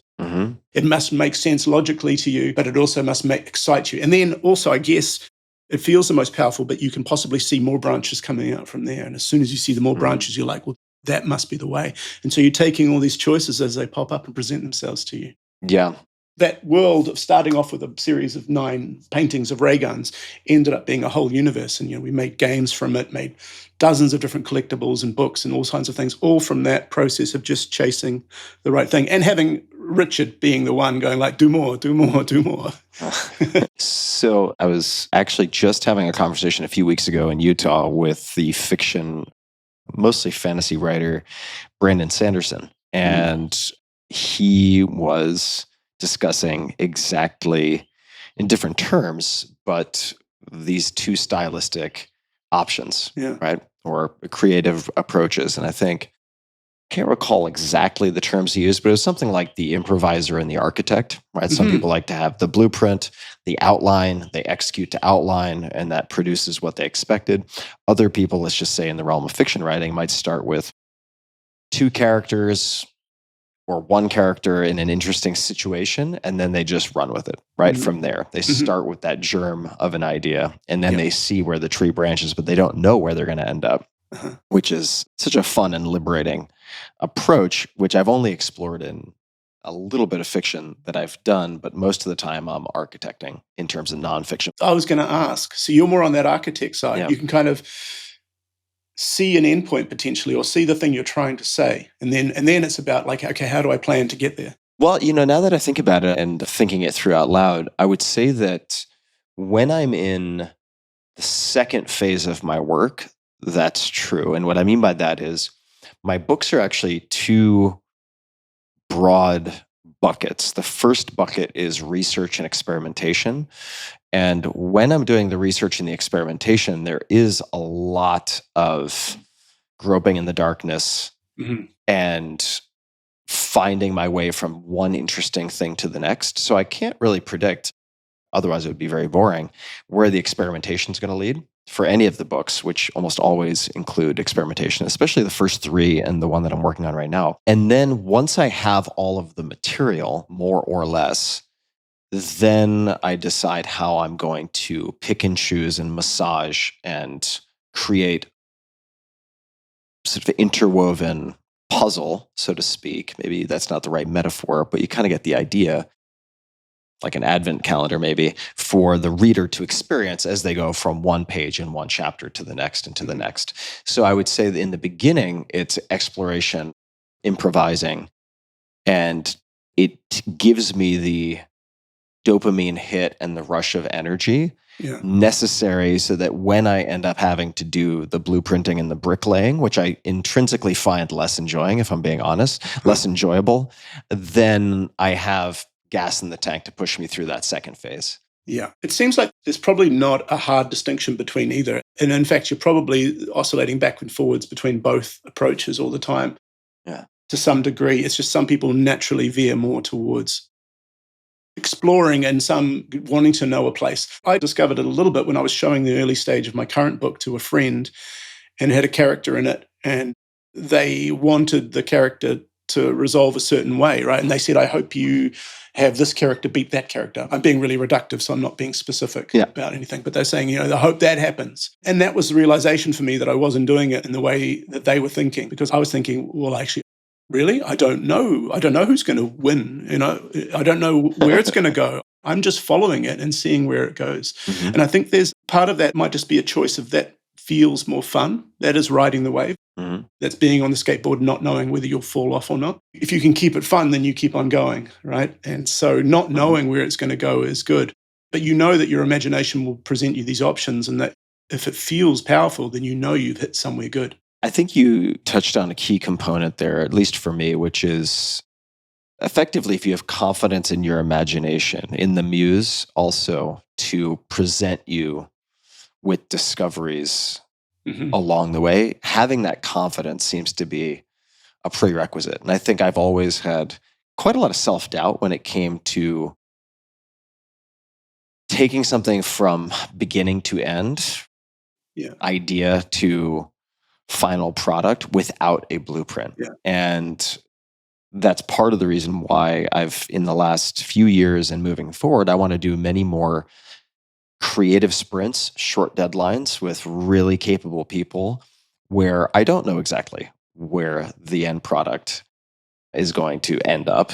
And to play around with honing that confidence in more of an improv jazz way, as opposed to a orchestral piece where you have everything figured out in advance and executed to spec. You mentioned your new book. What is the new book? I wanted to catch on one thing you said there, though, but because there's a missing ingredient in that you do need to have the deadline, right? Yeah. You need to have the wolf at your back to some degree. If you're completely creatively open, right, and just going to find your way, but there's no deadline, there's no pressure on you, you can kind of wander anywhere. Yeah. There is something about like making a commitment to someone else, however you do that, to a publisher, to whatever, or, taking money on to do the project and knowing that you have to pay it back or whatever. Right. That wolf at your back is so important, even if you don't know where you're going to go, because now you have to go somewhere and you have to beat the wolf. Mm-hmm. You got to be careful not to take that away from yourself. I'm speculating, but maybe if you get too successful, that can be dangerous, because now you can just kind of freely float along and explore. Maybe you find something, maybe you don't. But when you know that like failure is an option, you go, well, I can't. I have to keep on going. I have to solve this. Yeah, for sure. Yeah. So the new book. Yeah. Tell us about the new book and how you ended up deciding on this as a project to put your energies into. Yeah, that's one part. There it is. Pretty. It's my first time seeing it. It's my first time seeing it in this form. Yeah, it came out good. This is a soft cover. I saw the early digital way back, but that is gorgeous. It came out really, really good. I'm very, very happy with it. I've gone with a publisher called Mad Cave, who I didn't know before, but they've been fantastic. So I started our game studio. I was one of the few people at Wētā Workshop that had a real keen interest in games, and I wanted to make our own games. And really luckily for us, we partnered up. This guy, Roni Abovitz, came along into our lives, who started Magic Leap, a company that make 3D goggles, AR goggles. They call them spatial computing. And we started a studio through them, and he was massively supportive of me. And even though I'd never made video games before, I had a vision of how to do that, of what I wanted to see, and I understood what he was trying to do. And so we were very lucky that we formed a relationship with him and then made the game studio. And I made a series of games, and really proud of them. They were great. They're very pioneering and very challenging, but sadly for us, not that many people saw them. Magic Leap only got to a certain level and needed more funding. And then COVID came along. And luckily, Magic Leap managed to limp its way through and is now continuing on, which is great for them. And hopefully they continue to grow and get back to strength. But they were massively punched in the guts, and my whole team was gone almost overnight. Yeah. It was crushing. All the speculative money, as you'd know, sucked up at that moment and went into the safe things, which is totally understandable. It went into traditional games, and it went into food and, all the basics that we actually need when we're in a crisis. But it disappeared from Magic Leap's endeavor at that time. And so I actually had games halfway through production, some almost entirely finished. Brutal. Yeah, dude. And so it was a real emotional punch in the guts for me. And so we all went home, and I actually sat here thinking about, well, what next? And so I handed over reins of the game studio. I didn't really want to make traditional games. I was so in love with making the kind of wild and crazy technological things that Magic Leap was aspiring to do that I kind of went back to basics. I thought, I need to go back and do something that I can do on my own. I also discovered about myself that maybe I should take a break from running a big team. It's an amazing thing that someone like Richard can do, to have so many people, doing these things. It's an art unto itself. But I realized I needed to get back to basics. And I'm a lover of dinosaurs. I grew up in a very dinosaur-y kind of place in the bush. And so this world of cavewomen and dinosaurs has been in my head for years, and it kind of crystallized. It started to crystallize. And sitting here looking out my window at the bush, back at home, away from civilization, as civilization seemed to be falling down a little bit, I had these very primal thoughts of this kind of world, and the story started to form around those ideas. And it is very much a cave thing. I felt like I was going back into my cave, like a weird little shaman, and concoct something new, something I knew I could do more or less on my own as well. Like a comic book is a beautiful thing because you can do the entire thing yourself, Mm-hmm. That said, I have two other writers, Andy Land and Nick Boshier, who co-authored it with me, and they really helped me to sort of shape it and put a lot more depth into it. But to your point, you knew that it couldn't be taken away, right? In a sense. And I thought, I can do this. I don't need to hire 20 people to do this. I can do this all on my own. And emotionally, it became a story about technology and about collapse and about, being back to basics. I think going from such a technological world, working with Magic Leap, who are doing the most highfalutin, crazy stuff, and thinking about that every day, about what the future of computing could be, to like, no, I'm going to work on dinosaurs and blood and gore and people living at the edge of survival. That's what really motivated it. And so, yeah. What was the set of tools that you used and when you were originally concepting this and working on layout and so on? Were you doing the majority of it in Photoshop? What did the set of tools look like? So I tend to draw first, mainly in pencil, and then go into Photoshop from there if it's interesting. But the first thing was really conversations. I would be having conversations with my co-authors, just bouncing back, and it was really just percolating my ideas in the broadest possible sense of everything that could happen, why the world would be the way it was and everything and all the ingredients. And then some idea, really catches your mind, and I can see a spark of it, see a little vision. And then it's like, okay, I'm going to draw that. I'm going to draw that moment. And then I started drawing a bunch of those moments that some of them went on to become key plot points in the story. And other things are more matter of fact of like, well, I know there's a character. It's named One Path after this character called One Path. And so I needed to see her. And, your mind's kind of searching around for who she really is. So that's an exercise unto itself. I need to draw her. Normally in a film that would be conceptual design. You might draw 100 versions of her. But for me, luckily, because I'm creating it, I just like draw one drawing and I know that's her, Yeah. And in doing that for all of the elements of the story, doing that for all the dinosaurs, the places, the characters. So I essentially concepted it all out. I don't need to be as methodical and full as you would with a film, because in a film, you need to design every single thing in every single place because it's going to go on and someone's going to actually have to build it. But in this case, I know I'm going to be drawing all the comic panels. So there's a lot I can fill in the future that I'll solve when I get to it. But I wanted to draw the high level of it and see it in front of me and get that feeling of like, is this a place? Is this actually a thing?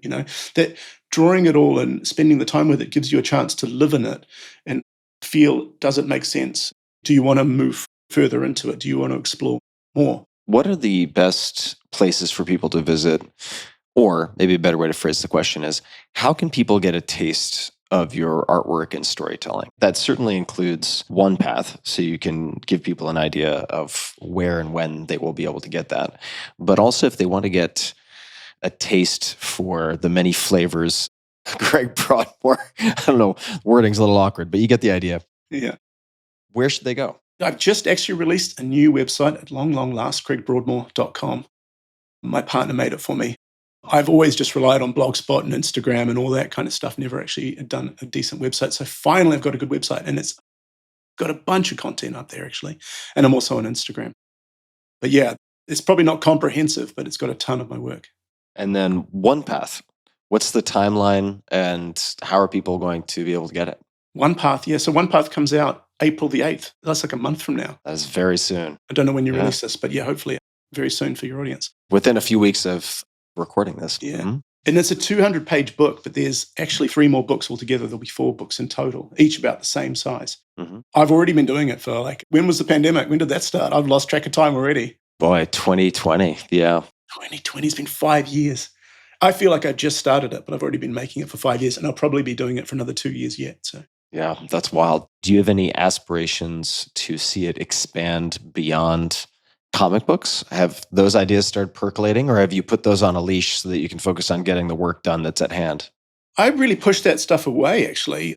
I work, as you know, in the world of film and video games and so on. So everyone would ask me, you're making a new IP. Is it going to be a game? Is it going to be merchandise? Is it going to be film and so on?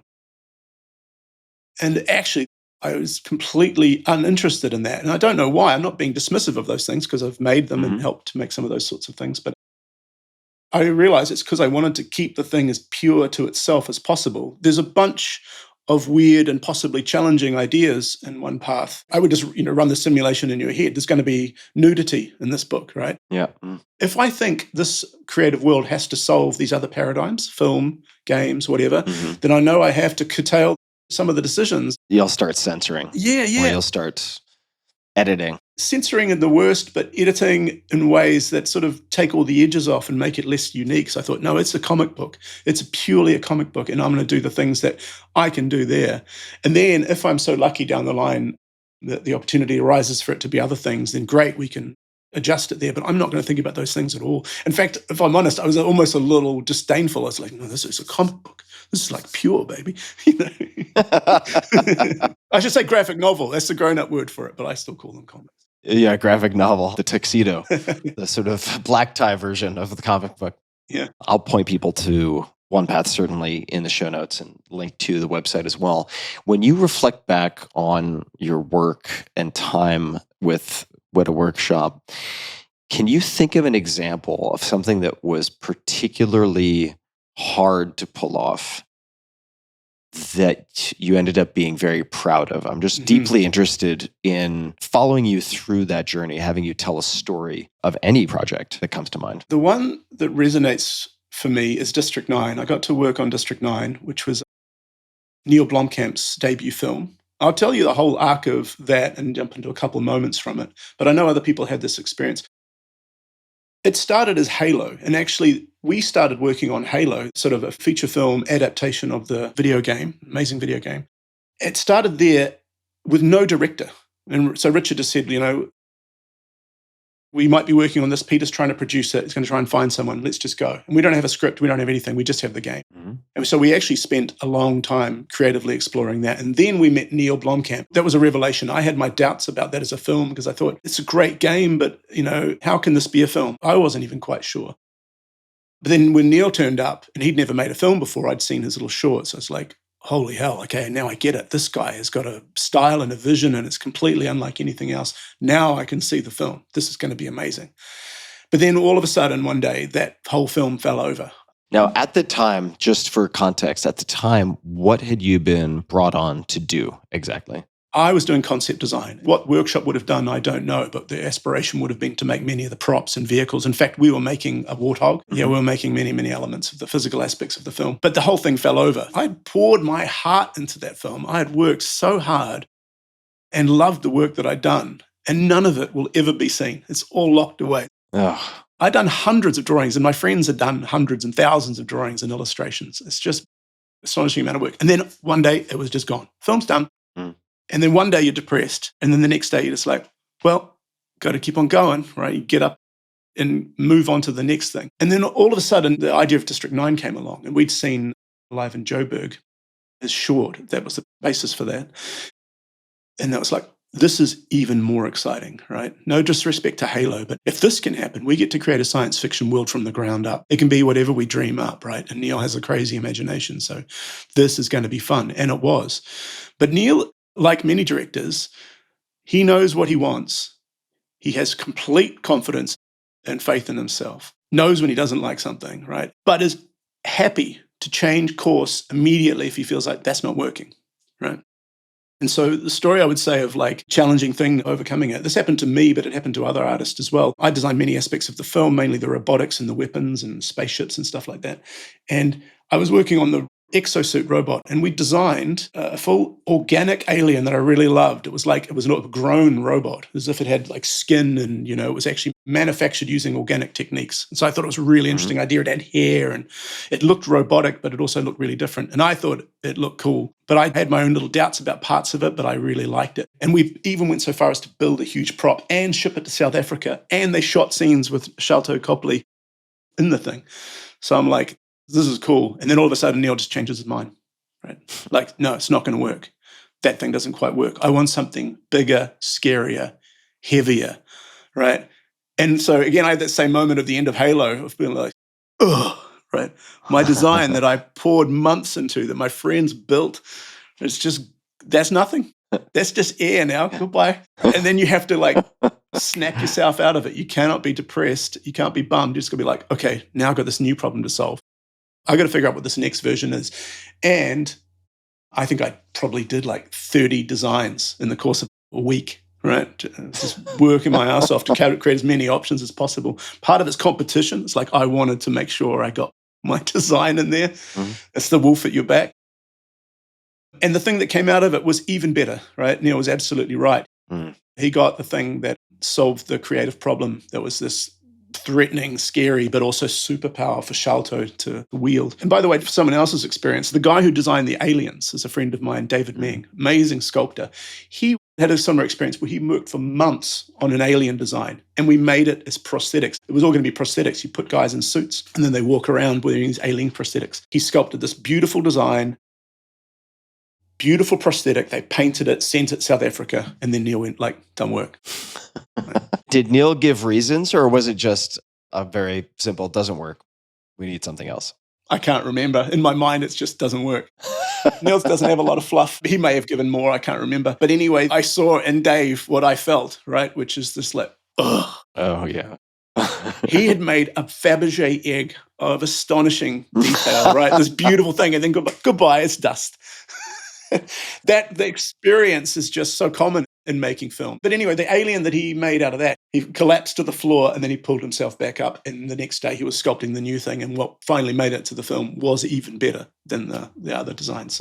So I want to hear more about this. I want to dig into this psychological resilience piece a little bit, because I've spent time with a lot of artists. You certainly have spent time with more artists, but it's easy for an artist, whether that person is a visual artist or a writer or otherwise, to get attached to their darlings. Yeah. Right? To get very attached. Mm-hmm. It's incredibly understandable. And then I recall distinctly, this is a few years ago, I think maybe it was 2 years ago, and I did my first creative sprint, coming back to what I want to do more of, with a number of concept artists who'd done a lot of work for Dungeons and Dragons, Magic the Gathering, really incredible with fantasy concept art, but also really fully fleshed out covers of, you name it, any iconic player's handbook, etc., from D&D or otherwise. Like, they just created these masterpieces. But what struck me most was not their capabilities. It was two aspects. They were both good at quality, but exceptionally good at speed. So number one, it was just the speed and their ability to hear an idea, sit down for an hour with a pot of coffee and like start with silhouetting a lot of the times, and then smashing out ideas. But the characteristic that stuck out to me most, and I don't know if this is born or built, so that's what I want to ask you about, is how unattached they were. They would produce so much work, and I was working with, let's just say, a project manager. We were all in person, like shacked up in the middle of the countryside at this hotel just to do this work on this fantasy world that has been kind of renamed. Initially, it was The Legend of Cock Punch, long story, but later Legends of Varlata, and could actually be modified very easily to be a serious, viable, full-blown fantasy world, which might be something I explore. But the reason I bring it up is I would have a decent idea of what I wanted to do, because I also grew up collecting comics, wanted to be a comic book penciler, so I think very visually. But they were accustomed to having 70+% of their stuff X'd out by IP holders, right? And starting over. And they were so unfazed by it. It stuck with me ever since my first day watching them be so unattached. And I brought up the project manager because he's done, actually, I have his new book here. I'd love to see it. So one of them was Adam Lee. And you can see here, this is Worlds and Realms. Classic. Dungeons and Dragons. It runs through basically 50 years of gameplay and different worlds within the D&D ecosystem. But he and his writing partner both said to me, they're like, be super blunt. You don't have to wear kid gloves and dance around it. They're like, if you don't like something, just say you don't like it. And it was very, very hard to do because I get so attached to my own little middling attempts at artwork. So how do you develop that? Is it just brute force repetition where you've built up so much scar tissue over time that you get better at handling it? Maybe. Those guys sound very, very good at handling that. I would probably be a more emotionally fragile even than that, because I do get protective. I did realize early on, working at Wētā Workshop, because I'd never done professional work before, especially not at the speed. I love the speed, by the way. I think speed gives a work a quality of its own, which I think is what I love and chase after. But I realized you have to generate a ton of work. Whether you like it or not, you're in competition with your other artists, which is a great camaraderie, but it's still a competition. And you're all bouncing ideas off each other. And most of your ideas will be rejected. And you kind of know this because if you're doing 100 versions of a character and your team's doing, 100 more each. It's only going to be one of them. Yeah. You kind of know whether you're thinking or not, whether you're aware of it or not, that a lot of that stuff's going to be thrown away. But it does hurt when it is thrown away, especially an idea that you're passionate about. And so you realize very early on that you have to become unattached. You do need to care about the work deeply. It is your baby. You have to care about it. And if you don't care about it, the work won't be any good. So you cannot become cynical to the work. You have to love it. And you have to be able to let go of it. Those two things are really in opposition because you're fighting with yourself. It's so hard to just let go when you care so deeply. But that's what you have to learn. And those guys obviously mastered it. They knew that they could be in this state of loving the work and enjoying it, and then just be like, whatever will happen, will happen. Mm-hmm. And know that the joy is not actually in what happens next with that. It's actually in the doing of the work itself. As long as you did something great there, well, then now I have an opportunity to do something great again, or try, right? I think they obviously had mastered that. And that's what I tried to chase after, was like, well, I love the work, the process of doing it. I want to enjoy that process, and whatever will be after that. Yeah. At least you're trying to get there. That's easier said than done, because you still care about it going on and becoming a part of the movie. So there's a competitive part of you that wants to win. That doesn't go away. Yeah, I feel like you need that though, right? Yeah. And that strikes me as the crux of the challenge. It's easy to, I shouldn't say it's easy. It's not easy. Yeah. But it's easier to either care a ton or not care at all. Mm-hmm. But it's really hard to care a lot and then also have the what will be attitude with the work. Like that strikes me as a combination that is super tricky, but it's really, really important. I think I've become better at it with writing. Yeah. I'm still very precious about anything that I paint or draw. I mean, ridiculously precious. But with the writing, it's like, hey, look, it doesn't matter how cute and clever you think that page or that chapter or that character is. If your test readers say it's fucking boring or it's confusing, you got to kill it. Well, they've given you, even though it's subjective to them, it's an objective fact. And right, it's not like you could argue with them. No, this is why it's good. Right? Yeah. Though that's something in the art, your artist probably realized this. If it didn't make sense to you, if it didn't solve the problem, if that's not the character you were after, they can't argue you into saying why it is. You felt it and it's true. Right. And so the way to solve that problem is to go back and do it again. And have another go at it, because that's how you would actually solve the problem and actually come up with the right answer. You won't solve it by some meta-analysis. Look, here's my study. Here's all my diagrams of why this drawing is just the one you should want. That don't make any sense. Are there any particular, and I suppose they would need to have work that people can see. They don't have to be concept artists or concept designers, but are there any particular artists who have really inspired and informed how you do what you do? Now, that could be the aesthetic. You mentioned Salvador Dali earlier, right? It could be process. It could be philosophy. It could be anything. I'm just wondering if you could sort of mention any of your influences or inspirations, whether past tense or current. Yeah. I tell you, I'm not really very influenced by technical. I'm not very interested in the technical a lot of the time, like how something is done. I find it interesting, but it doesn't really motivate me. But there are artists, and it doesn't really matter how they do their work, that have absolutely inspired me. Salvador Dali was one of those ones. I love realistic-looking stuff or quasi-realistic-looking stuff, and then someone who twisted reality in such a way. It was just like mesmerizing. But I've actually got a book here. The artist that really blew my mind as a teenager. I grew up reading 2000 AD, Judge Dredd, British series of comics. Oh, fantastic. Unreal. The best, right? Oh, yeah. Might have been how I was introduced to Simon Bisley for the first time. Slaying the Horned God. Right? Oh, my God. Look at that. This is the book. Right there. I was 15 and reading 2000 AD, and I was getting better at drawing. I wanted to be a comic artist. I really wanted to work for 2000 AD. And so I started to get to a level I'm thinking, I think I'm okay. I think I could send in a folio. I think I could do this, right? Then this came out. Oh, man. Actually, the book before this came out was ABC Warriors, which he did in black and white. It's all penmanship. But that work, his work, just freaking blew the lid off my mind. Oh, my God. It's so nuts. It's still unparalleled. It's Frank Frazetta and Corbin and all of that dialed to a totally unique level. And I don't know how he does it. I know he's just a magician. He's on another planet. He summoned true magic here. I'm interested in how he did it but I don't know. Can I just have a super nerd fest with you for a second? Yeah. So for people who don't have any idea what the hell we're talking about, you can look him up, but Oh, yeah. Yeah. I have that book. this is Simon Bisley. Yeah, The Art of Simon Bisley. Heavy metal, man. What a great magazine that was, too. Yeah. I think they just re-released it, by the way, the French version, Metal Hurlant, or however you say that. Oh, amazing. I can't remember exactly how I chanced upon it, but I remember picking up Slain the Horned God Uh-huh. and just thinking to myself, what in the fuck is this? Yeah.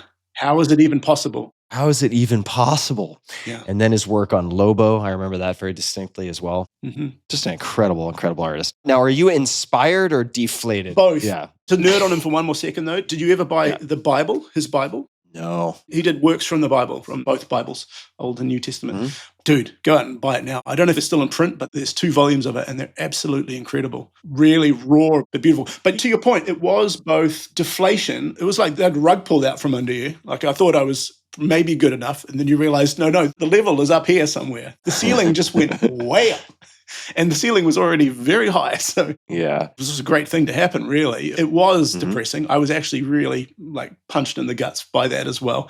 But you're like, well, I just need to get better. And I did something actually that I weirdly still feel a slight shame for, because I never draw from life or from anyone else's drawings. I always draw from my own imagination.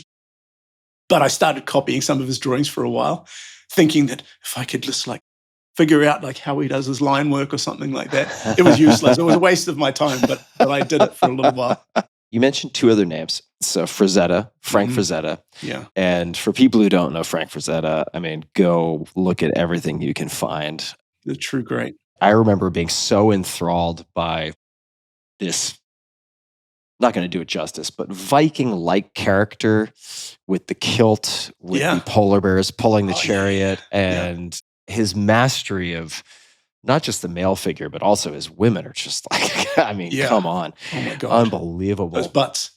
Like that woman coming out of the water/murk with the snake wrapped around her with Yeah. that huge creature in the background. Yeah. The artwork is just, it's hard to describe, but he was such a genre breaker in so many ways. You mentioned another name that I didn't recognize, Corbin. Yeah, Richard Corbin. I don't know where he's from. I think he was an American artist, but he was in a lot of heavy metal.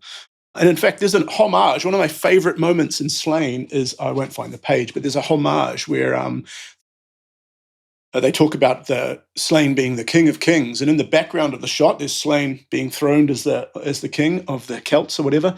And Mhm. behind him is Den, I think, is the character from Richard Corbin and Conan. Ah, amazing. And they're both in the back of one tiny panel. These 2 masterful paintings of Conan in the style of Frazetta, right? Mhm. Right, but in the front is Slain in the style of Bisley. Yeah. And behind that is Den in the style of Corbin. And he had a very specific way of painting. In fact, he's lit a bit like you are now. Blue light on the side. Yeah. Corbin had this very specific way of lighting his characters. But yeah, he did a heavy metal series. I actually don't even know what the story is about. I don't think I even read them. I just looked at them. Yeah. I just sat there looking at his work. Go away and find his work. You'll absolutely love it. He does big, powerful, masculine figures as well as buxom, beautiful, strong women that blow your mind.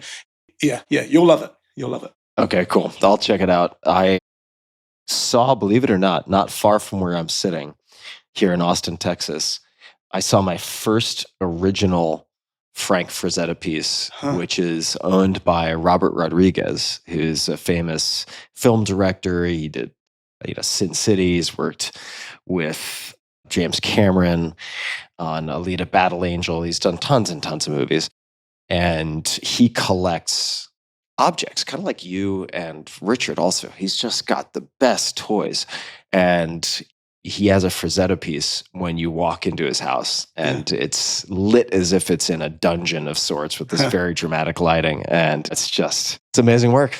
There was a museum somewhere in New York of Frazetta's work, but I think there was some family issues, so I don't know what state it's in now. But I had the chance once. I was in New York, and me and my partner, we could either go to the Frazetta Museum, or that's what I wanted to do, but I actually didn't know how to get there. I didn't know where it was. And to be honest, if I'd gone there, I don't think I would have found it. The other choice was to go, and to mention one more artist, was to go down to Delaware to where N.C. Wyeth had a studio. Do you know N.C. Wyeth's work? I was going to try to bullshit. I don't know.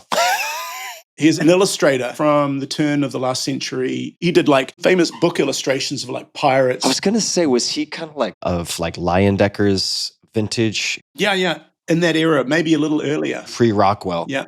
That's why I do think I've come across the name. I wasn't totally bullshitting. There was like a flicker of recognition. Howard Pyle was another great American illustrator, and he was one of his students or compatriots. Anyway, his work is astonishing. I went to see that, and that was semi-religious, standing in front of his paintings. They were huge. N.C. Wyeth? Yeah, the letter N.C. Wyeth. There he is. Yeah. N.C. Wyeth. Absolutely mind-boggling and religious experience. Oh, wow. Standing in front of those paintings, I'd recommend if you're in that part of the world going there, it might still be there. In fact, it's where his studio is. This stuff's incredible. Yeah. Super mesmerizing. But he is a great painter on the caliber of the great painters of Europe, in that illustrious history of great paintings. He's up there, but yet he'd be called an illustrator, which is like a word that trivializes really what he does. This was true for a lot of those artists in that generation, right? Yeah. And I mean, maybe it's just because it was commercialized. I mean, Norman Rockwell dealt with a lot of this as well, of course. But, Leyendecker, when he was creating sort of iconic male figures for selling button-up shirts and suits or whatever. Yeah. I mean, as works of art, they're spectacular. They take you there, right? You feel them. You fall into those images and you feel like you're there in a way that even a photo sometimes can't achieve. I find that mesmerizing. Yeah. I'll tell you something. I just want to throw another name out there. Bill Watterson, Calvin and Hobbes. Oh, 100%. When you say Rockwell, my mind jumps to Bill Watterson, like absolutely mind-boggling illustrations. I know they're comic books, right? Little cartoons in a newspaper, but every now and then he got to play with his illustration and take it to another level. Yeah. And you would really see that he was a true master, right? Yeah. Unbelievable. I still remember to this day, I own just about every compendium of Calvin and Hobbes, but for whatever reason sticks in my mind are his color paintings of Calvin and Hobbes outside during the fall. Yeah. With the leaves changing color. Yeah. With the birch or aspens, probably birch, and other trees, and just the kaleidoscopic autumnal colors, that foliage is partially what I remember. And also, as a side note, now this could be apocryphal, I don't know if it's a true story, but I like the story, which is Bill Watterson, to my knowledge, kind of like you with One Path, was quite a purist with his characters and with Calvin and Hobbes. And I recall at one point, I think it was one of his partners or maybe a pitch for licensing to create a Hobbes plush toy that was really large. And so the story goes, I believe he took a pair of scissors and just attacked it and ripped it to shreds. Really? As his way of saying, fuck no over my dead body. Never. We're not going to do it.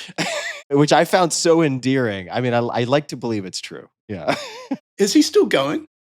Do you know? I don't know what he's up to. He's very, as I understand it, very reclusive. Yeah. For years, since I started the podcast, he's been on kind of my top 10 list. I was like, if he would ever play ball, that's the key ingredient. Yeah. But if Bill Watterson would ever really sit down and just have a really open conversation where we could just shoot the shit, have a cup of tea or a drink, who knows, whatever his preference is, and talk like this, man, the stories that you could get. What you've just intimated there and talked about, why that emotional reaction to that merchandise.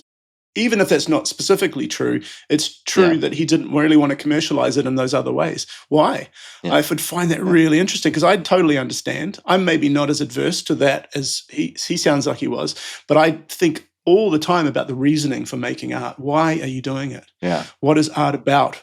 It is more than just drawing pictures and making stories. Mm. It is finding truth. Maybe he found some real profound truth and he found that he's expressed it and that anything else was actually a watering down of that truth, perhaps. I'm just guessing. Because I feel that art and the act of creativity broadly and generally, or actually, no, I'll come back to me specifically making art as comic books and stories, is this quest to find truth or to point towards truth. It is like science. I don't think science and engineering and art are very, very different at all. I just think that like the way I was describing with the way I create, your imagination is throwing up explanations, ideas, theories, possibilities, and then you are the instrumentation. Mhm. If it's a scientific analogy, you are the instrument, your emotions are the instrument. Mm. Some part of you throws up conjecture, and then your body tells you that feels right, Mhm. right? And that's the scientific instrument confirming or giving you the measurement, right? Yeah. It's a little bit different than science in this way, but you know when it's true, you know when it's right. And that's why you go down that path of chasing that thing. And I'm not saying that means that it's going to be true for everyone, but you know it's true for yourself. And so, there's something in that, and that to be it's one of the most liberating ways of creating. Can you think of a project that fundamentally, maybe that's too big a word, but changed you in some way, right? So you before the project and you after the project are different. That could be a skill set, it could be a set of beliefs, could be anything. But do any projects come to mind where you before and you after are quite different in some respect? It's not a project I'm going to cheap out in a way, but also talk about something very meaningful. And I know it's something you think about. That's having a child. I was talking about Aaron Stupple before, but it's having a child. I was not prepared, not that a child is a project, right? I guess in a way. Having a child, when my boy came out, it was like instant. Whoa, I just snapped and you moved your head at the same point. That was cool. It's like I'm in control. I've been well trained. I'm like the Manchurian candidate, all your work bearing fruit. Yeah. Most changes in your life, you're working on a project, something goes right, something goes wrong. You have to internalize it. You feel something about it. You have to sit there, internalize it. It might take you, maybe it takes you a few minutes, maybe it takes you a week, maybe it takes you a month, maybe it takes you the rest of your life. But you internalize it and then you figure out a new thing from it. But weirdly enough, having a child was instantaneous. I felt like I was a different person. I had a different realization. All my priorities just got reshuffled in a split second. I felt like a profound connection to that person. And I realized all these things like, holy hell, he's going to discover that there are elephants, like what? Like there's this whole world of possibility for him. And then also you start thinking, this is maybe one of the profound things that I think most parents get is you, instead of thinking of your own life, you start thinking beyond your life. You start thinking multi-generationally without even wanting to. You just can't help it. You start thinking that way because you start thinking, oh my God, I've got to make sure things are good for them in the future. I've got to give them the best possible chance. So you start thinking your horizon goes way out into the distance, which is a beautiful thing.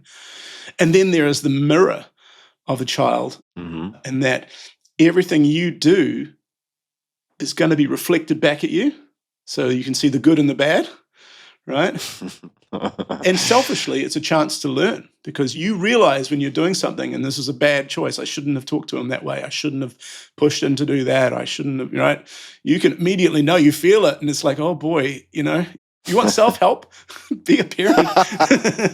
It will teach you what you're doing wrong very quickly. I'm not saying you have the solutions, right? But you know when you're getting it wrong. So it gives you this opportunity to improve because you see where you've done something that didn't quite work. You see it really clearly.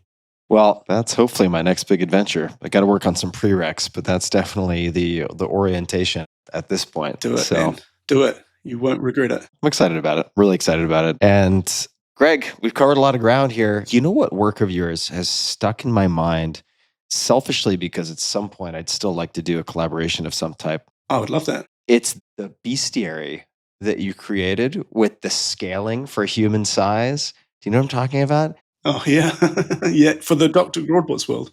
Exactly. And I just remember flipping through that and it gave me such a nostalgic dopamine hit because I was thinking of the Fiend Folio and these various hardcover books from Dungeons and Dragons. But what they did not have, which you put in, were the sizing for the human figures. Yeah. So people could envision the proportions and so on, which for whatever reason just got locked in my brain. I mean, from start to finish.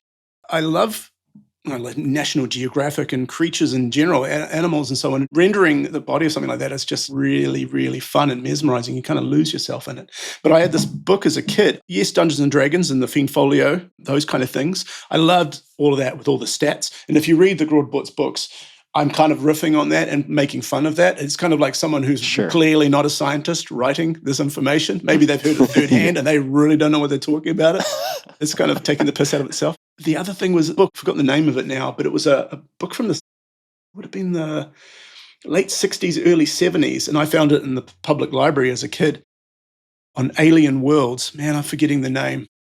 Yeah, I'll end that story because I don't remember the name, and it's terrible not to remember the name. Maybe you can flash it up. But there was this 1970s book. I want to say McDougall or Dougal or something like that was the artist. Mm-hmm. He had invented an entire alien world, much like Wayne Barlow has done before, invented an entire alien world and drawn every creature in it and written about everything as if they were real. And I saw that book at probably 7 or 8 years old. And something about that, creating something out of your imagination, but utterly being convinced that it is real and pretending that it's real to the point that you summarize all of it. I love that. I don't know why I love that so much, but it's super fun. Grandpop's ray gun. Take it out of the case, dust it off. Yeah, exactly. Clean up the moths. Maybe they'll need them for when we land on Mars. Got to take some ray guns with us. We may need them. Yeah. I mean, I'm sure we'll need something like that. So, Greg, let's land the plane. We've been going for 2.5 hours here. Right. Yeah. And is there anything else you would like to say to my audience, request of my audience, point them to? Anything at all that you'd like to say before we wind to a close? My new book, One Path, is coming out very soon, April the 8th. So yeah, please come and check it out. I hope you like it. If you like dinosaurs, you're going to enjoy it. There's a lot of dinosaurs in there. If you like blood and gore, there's also a lot of that. It is a graphic novel. And yeah, I hope you really dig it. Come and check it out. Would the best place to look be your website, or would it be somewhere else? I think so. Probably come to gregbroadmore.com and you can be directed from there. All right. Perfect. Well, we will drive people there. Greg, so nice to see you, man. We'll need to share a drink and scheme up some wild ideas in person, hopefully, in the not too distant future. I would love that. And we do share a penchant for heavy music as well, which we didn't have a chance to get into. Maybe some juvenile delinquency also. But for people listening, I'm going to include everything we mentioned in the show notes. As per usual, tim.blog/podcast is where you'll be able to find that. Just search Greg's name or Richard's name, or I guess Wētā is probably the easiest, WETA, and you'll be able to find everything. Greg can be found at gregbroadmore.com, and we'll link to that in the show notes as well. Until next time, folks, as always, be just a bit kinder than is necessary to others and to yourself. Thanks for tuning in.